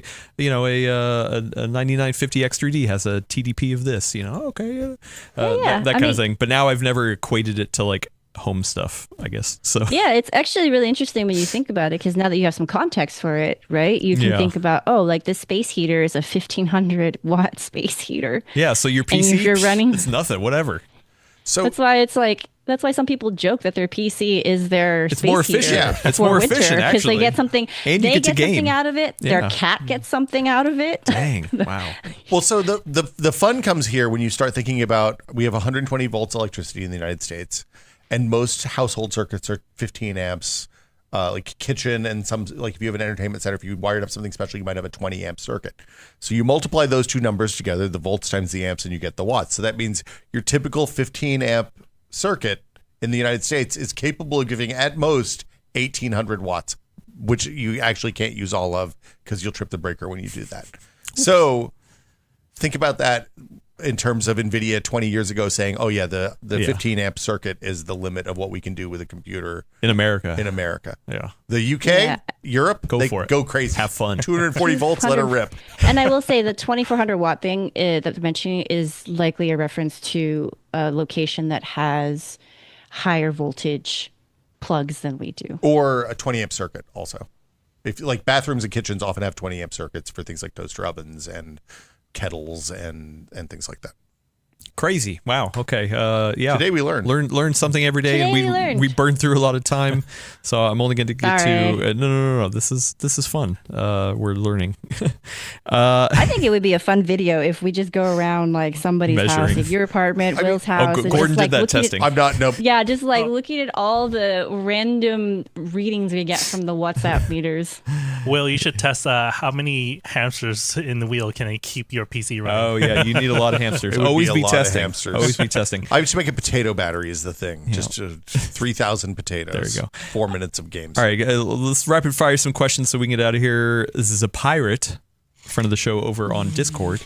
Says, I remember when high-end ATX motherboards included PLX chips to make the most of the available PCIe lanes. Why is it not a thing anymore?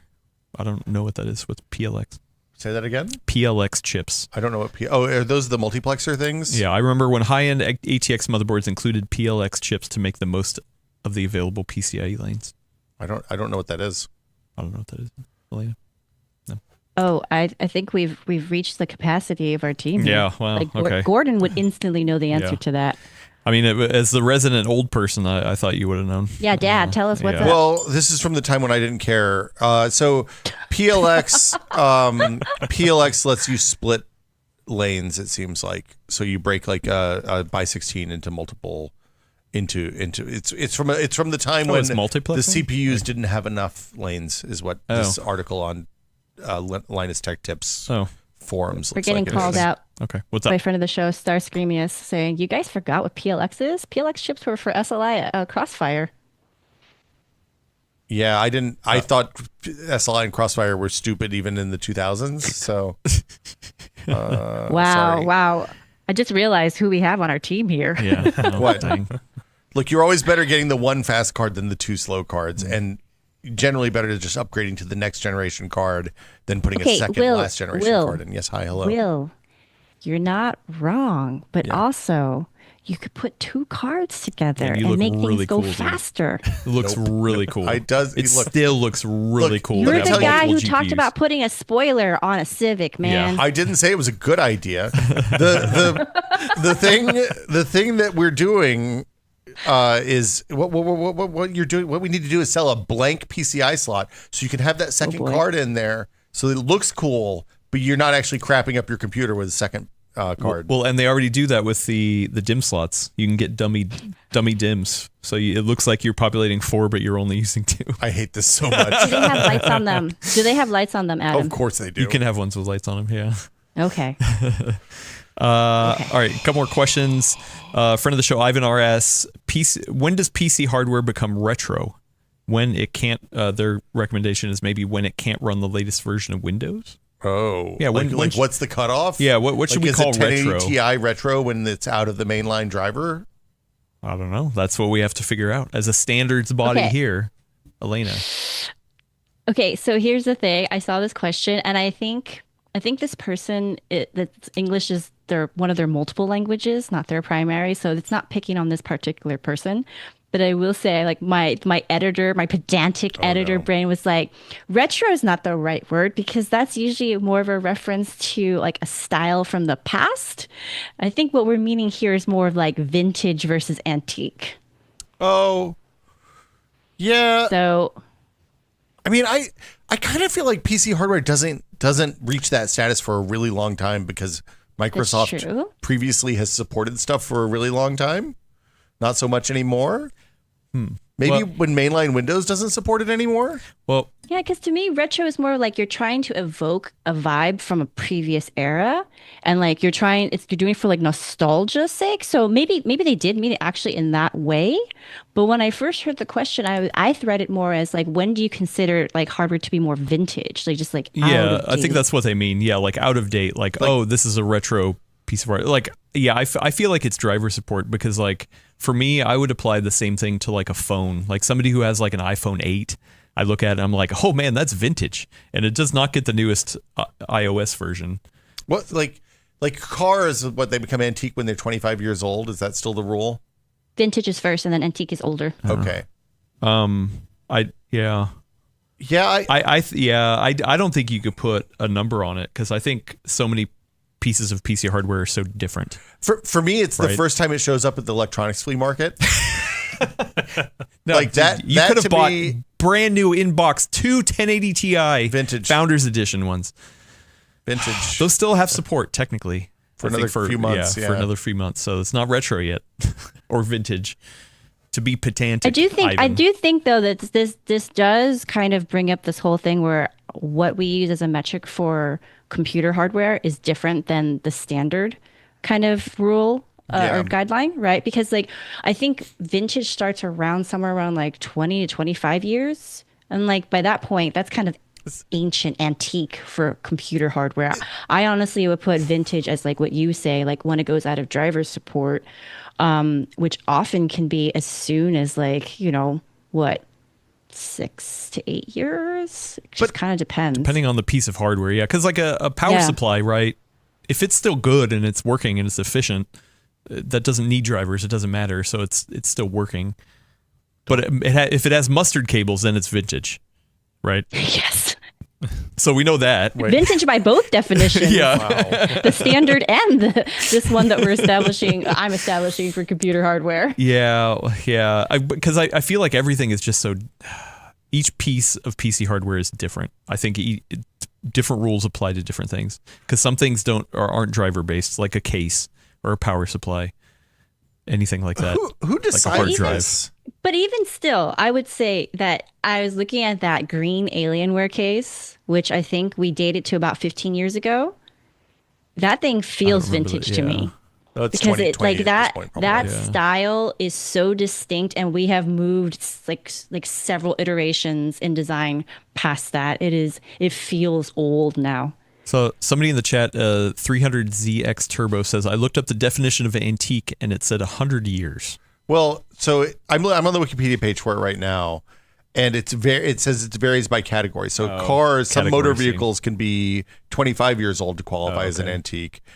This was defined in large part by the Smoot-Hawley Tariff Act in 1811, which exempted Smoot-Hawley. works so of- two people. Yes, it's the Smoot. two people that were Hello, I'm responsible Mr. for it. Smoot. Once again, tariffs rear their ugly head. It exempted works of art except for rugs and carpets made after the year 1700. So what it's saying is stuff that's older than that doesn't get Tariff. Like they defined a whole category of things that didn't get tariffs because they were antiques. There you go. Still keep shipping your 1080 Ti. If that's vintage, you can't tariff that. It's vintage. Vintage. Collectible. Yeah, It's a collectible. Oh, Liquid Art said Smoot Holly strikes again. Yeah. I like that. That's pretty funny. Maybe that's what's going to keep ATX around. I mean, look, It's old. I can't. I took poli sci and we talked about Smoot Hawley and I fell asleep in both of those lectures because it was so freaking boring. So you've heard that name before? Oh, it's an it's incredibly really famous piece of legislation. Oh, yeah. okay. Really, I guess so. yeah. Yeah. So for everyone who's not a U.S. person, sorry, we are referring to a piece of, I think it was legislation. Yeah. That was like a part of a very fundamental, very, very formative piece of policy for U.S. fiscal policy back, way back in the day. And if you want to look it up, it's spelled SMOOT. That's the one name of it. And the other person who contributed to this legislation or whatever, her found, I don't know, it's HAWLEY. It's Hawley. famous. The reason you talk about it is because it was signed in 1930 and it was supposed to protect U.S. businesses, and it ended up just deepening a worldwide depression that lasted for 10 Yeah, years. it did the opposite. Yeah. Good job. So Good job, people. studying history is important for reasons. It's the reason why a lot of people, when they're talking about current U.S. fiscal policy, they're very concerned about that protectionist moves like this don't actually work out the way that people think they will. No, interesting. Okay, so Chris Barbara, I don't know this question apropos of nothing. SATA versus IDE. It got me thinking. My first thought was USB 1.0. That's got to be vintage. And I'm like, oh no, all the motherboards that I have still have 1.0 slots. But USB, that came around. No, they have A slots. They don't have 1.0 slots. They have 3.0 or newer. But it's the shape. It's the form. It's USB A as the form, as the connector. But it's not the 1.0? actual spec. No, the spec is way newer than that. 1.0 Really? chugs, man. It's 48 megabits a second or something. Slow. Well, so on the motherboard, the slots that are black, are those USB 2.0? What are those? Look, it depends on what your motherboard's They're colored wired up. whatever they want to be. Yeah. Well, but there's usually the tech, the usual ones, like red and the blue. So this is actually going to set off a mini here we rant go. for either okay. Will or myself There or we go. both of us I'm super because triggered. USB is freaking terrible. And part of me wants to write a rant that's like, print the specifications on the cables and the ports, you cowards, because monitor power cables do this. Why can't we just see what the specs are right on the dang cable so I don't have to look it up? Anyway. I mean, if you're following USB IF standards, they say, now they have it, right? They show the they show the I don't protocol. think they're gonna put it just on on the the cable. box. I think they're just saying that they want to put Oh, it no, either on it's the on box the. or It should a technically label. be on the cable. Technically, it should be on the cable But and is the it going to port. be is it going to be a sticky label or is it going to be actually printed on the cable? I mean, by IS, if I remember correctly, the USB IF standards say it should be printed on the cable and printed on the port, but nobody does it, right? That's the thing That's is what that I nobody mean. follows until it Yeah, happens. yeah. Until it happens, Yeah, right? so- And so here's the thing: your port could be USB 3.0. It could be USB 3.1 Gen 1, also known as 5 megabits per second? 5 gigabits. Yeah. gigabit per second. Or it could be USB 3.1 Gen 2, 10 megabits per second. gigabits. It could be USB 3.2 and then whatever subdivisions of that for the different speeds. Could be you USB have to 4. actually go into your motherboard and actually your motherboard manual and look up your ports to see what speeds they're running at. But I can guarantee you, while they are backwards compatible with USB 1.0, they are not just USB 1.0. So I'm probably thinking the black ones are probably 2.0. No, they're 3. They're almost certainly 3 something at this point. No. The difference is your motherboard probably has a mixture of 3.0 or 3.1 Gen 1 and then something newer. You have new motherboards. You do not have any just straight 2 Correct. ports. Dude, on I your- bet on your those are board. 2.0 ports. I Because they're black. look. I don't have $1,000 to bet right now, but they can color them whatever Yeah. they want. this is you're okay. So there's 3 things here. There's the physical shape of the connector. There's the electrical specification of the connector, and then there's the style choice that your motherboard vendor chose to match their color scheme for the ATX back panel. Those things are not related at all. And often, even in the documentation for the motherboard, which port is which is very, very poorly documented to the point that Often the best way to find out is to open up Device Manager, go to View Devices by Connection, and sort some stuff. Your focus is bad, but that one looks purple. You got to move your face. It's clicked onto your face. Yeah, there you go. Oh, perfect. It's purple. People, this is purple. So how fast do you think this is? That's got to be fast. Purple's good. Oh, hey, Seuss is in the chat. Oh, hello. Yeah. Do you have it? Are you currently shipping any motherboards with USB 2.0? 2.0 is supposed to be black. You are correct, Chris, but nobody does that. No, mine have I have ports on my motherboard that are black right now. I know, but it doesn't indicate that it's 2.0 anymore because it's 2025. It doesn't because some motherboard makers are like, hey, we have this board that is like black and silver and it looks super slick. And they think, I'm not going to put a freaking blue coloration on this. So this is my X870-i gaming Wi-Fi ROG Strix board. Yeah. I've got two USB 2.0 or three and they're black and they are clearly labeled USB 2.0. What's the motherboard? But they are labeled. They're labeled. Oh, yeah, they're definitely labeled. You can't go by colors, what we're telling you. Yeah. Color can potentially indicate to you what they run at. I feel... But they are not a guarantee. And it definitely depends on the company and stuff like that. But I was like, wait, I know I have something older than USB 3.0 on my motherboards. So, yeah. I'm shocked.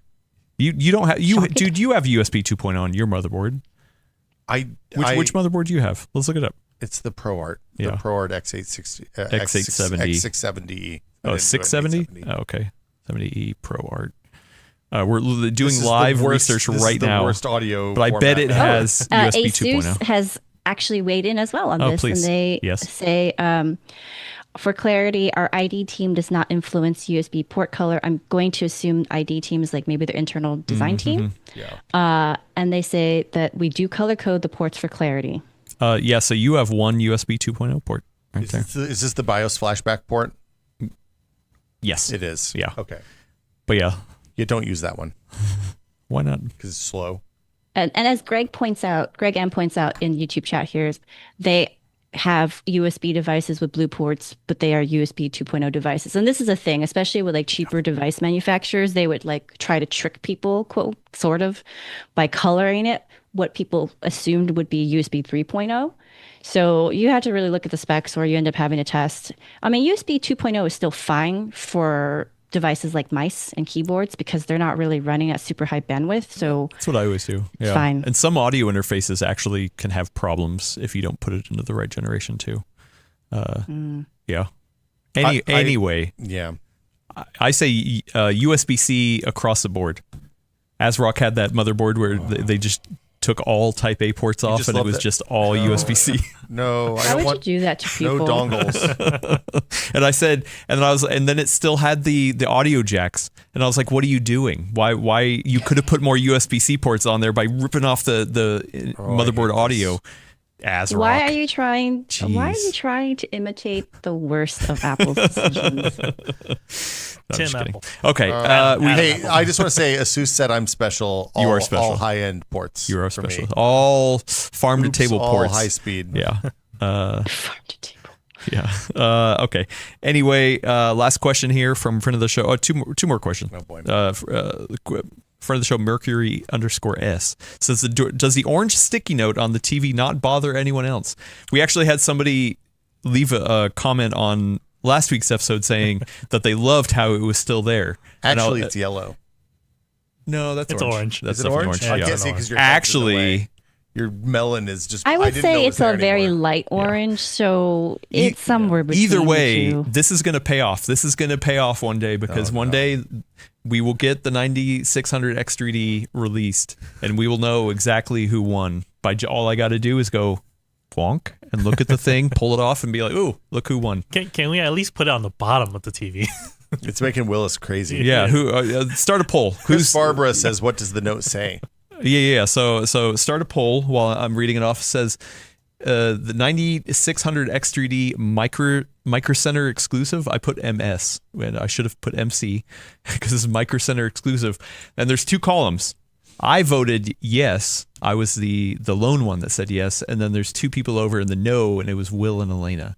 So the minute the 9600 X3D gets released, yeah, Micro Center exclusive. Micro is Center what- exclusive, yeah. not Microsoft Not exclusive. Microsoft exclusive. That would be hilarious. It's terrible. So That would be yeah. hilarious. This is So does this is the like- poll should be, is the orange sticky note bug you? Yes or no? Because yeah. So yeah, it'll be a fun call out. While you do that, and we add a little bit extra time onto the end of this, a friend of the show, VC Jester, says, which country makes better beer, Belgium or Germany? Belgium. But Germany. Have you ever had Belgian beer? Germany. Those monks know what's up. Wow, Germany. that was like instant responses from the two of you. Germany. I'm gonna go and tell you, somebody sent us some Belgian monk beer one time that they had to wait in line outside a gate for like 4 hours to get, and I stopped drinking beer after that. It was so Okay. good. Okay, hold on. Yeah, We need you to explain your answers. I think I just did. For those of us who don't drink beer, Okay. So especially don't drink Belgian or German beer. So our German team, which you know are the people on our German team. When I went over to Munich, you know, all they could talk about was how the beer that is produced in Germany is highly regulated. Isn't probably the right word, No, but it's like there's German beer laws are famous. yeah, the for, German like, beer what you can laws put in beer. and it's very specific about what you can put in there, and it's a very short list of, you know, like, hey, it's, you know. Yeah, and when they come to America, they're like, you can put whatever you want in the beer, and I'm like, well, yeah, because that's how it makes it taste good.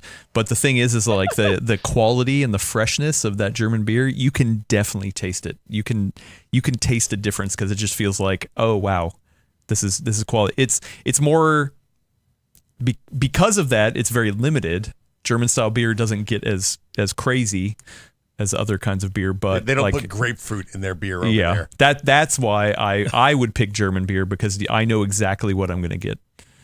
Why would you pick Belgian beer? So the Trappist monks is a order of monasteries. There's like 13 of them, but only 10 are certified for the official Trappist beer label. And I have, having tasted the fruits of these monks' labor, I will tell you, it makes your German and Swiss schwash. It tastes like Budweiser, basically. Oh, it probably tastes better. Yes. Yeah. I can agree What? with that. So then, Okay, hold on. I also need definitively to understand what you defining as what makes it taste good, because some people like hops, some people don't like hops, et cetera, et cetera. Well, but that's the thing. That's too subjective. Yeah, those are different things. Yeah, like for me, like and just regionality. coming straight out and saying like this is just better, period, without any explanation. Okay, so not it's a balance. It's a balance of flavors and complexity, right? You get sweetness and you get bitter and you get the hop flavor and you get the taste of the malt and the whatever sugars are used to ferment to make the beer. It's delicious. Yeah, but if you don't like that style, which I don't, but that's not why I would pick German over Belgian. Yeah, you just like the that's German not purity is what I'm the hearing. German purity of it, rather than yeah. the don't even. Why'd you use my microphone? Do not go down that road here. So, but yeah, so it's not necessary, because honestly, neither of them are my favorite kind of beer. So What's your favorite kind of beer? What is? Is it I like mean, Fruity Pebbles in there or something? I mean, now that you mention it, I'm sure there is one out there.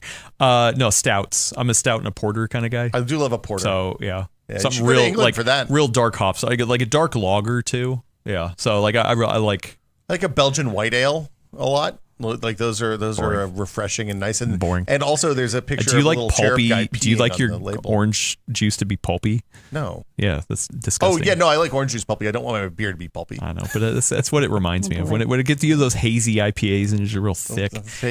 Too much hops is bad. I like an IPA, but most modern American hoppy IPAs are too hoppy now. Yeah, too hoppy. The Full Nerd just Podcast gonna- is now a beer review show. Yes, Yeah. the full beer. I'm just gonna Writes throw in itself. my lot with DEJ915 in chat who said cider is better than beer. Yeah, You know what I Well, like but- is a sour. Sours are great. sour horrible. But I hate sour stuff. Yeah, yeah. you hate sour stuff. Stephen Are you Anderson allergic? says my favorite is malt liquor. Oh boy. Yeah, well. Good job. Yes, the Yingling.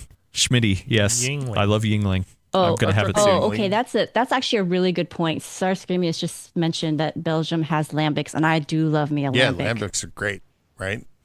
All right, I guess I do have an opinion Yeah, on this. berries. It's got to get those berries in there. Germans won't let you put berries in a beer, but the Belgians, they don't care. No. Okay, I've given enough time for the poll, so before we get out of here, we're going to answer the poll definitively. Does the orange sticky note bug you? 76% of the people who participated in the poll said no, it's fine. So I voted we're leaving yes. it. Wow. Guess I'm a minority. So we're leaving it here, and believe me, the payoff is going to be amazing.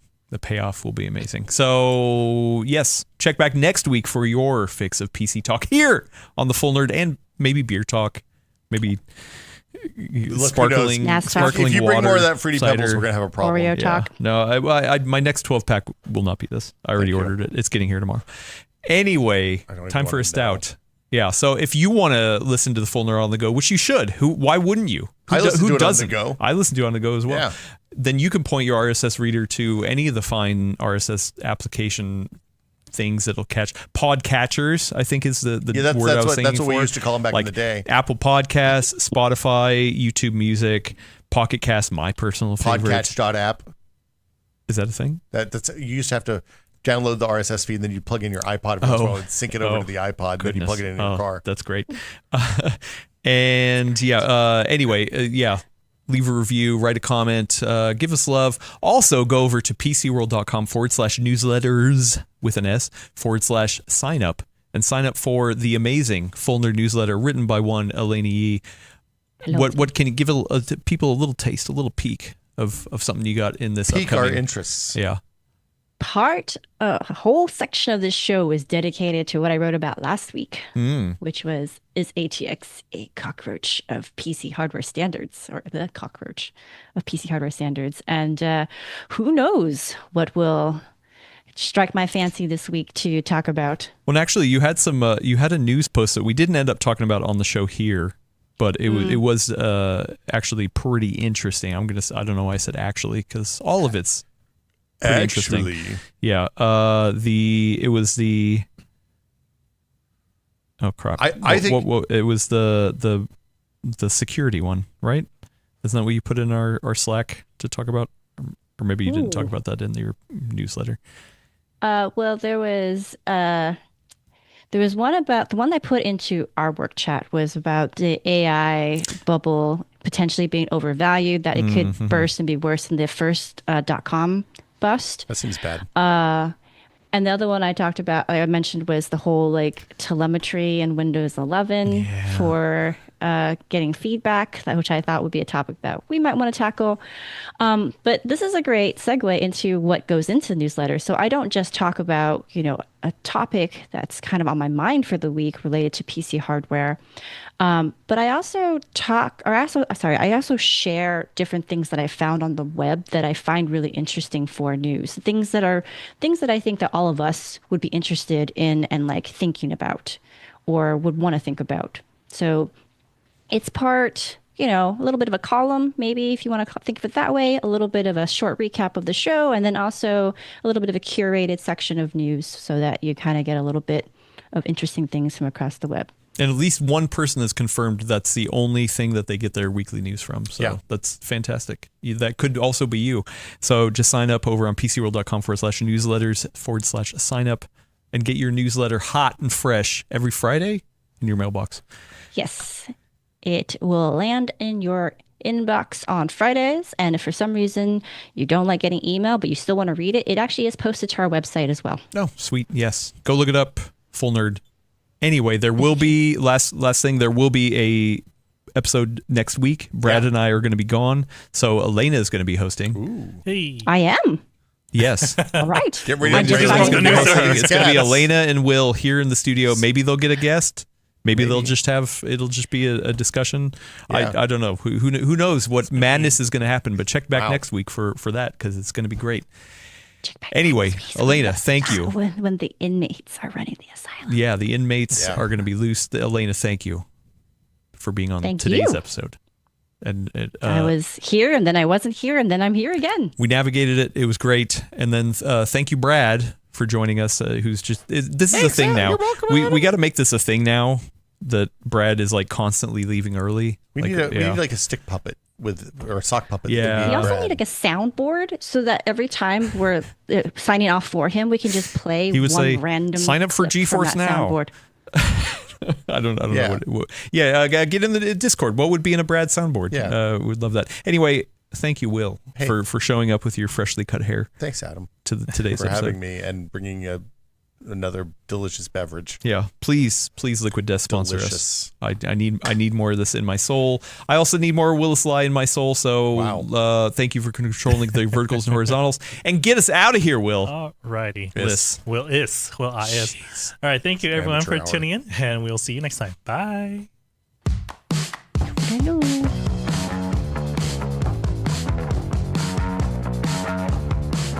You're the one hitting the table now.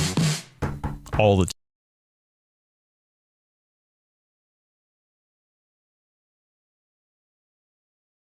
twice. Just jamming out. That was my bad. I'll leave it one more time. Why not? Bye. Leave that in the audio.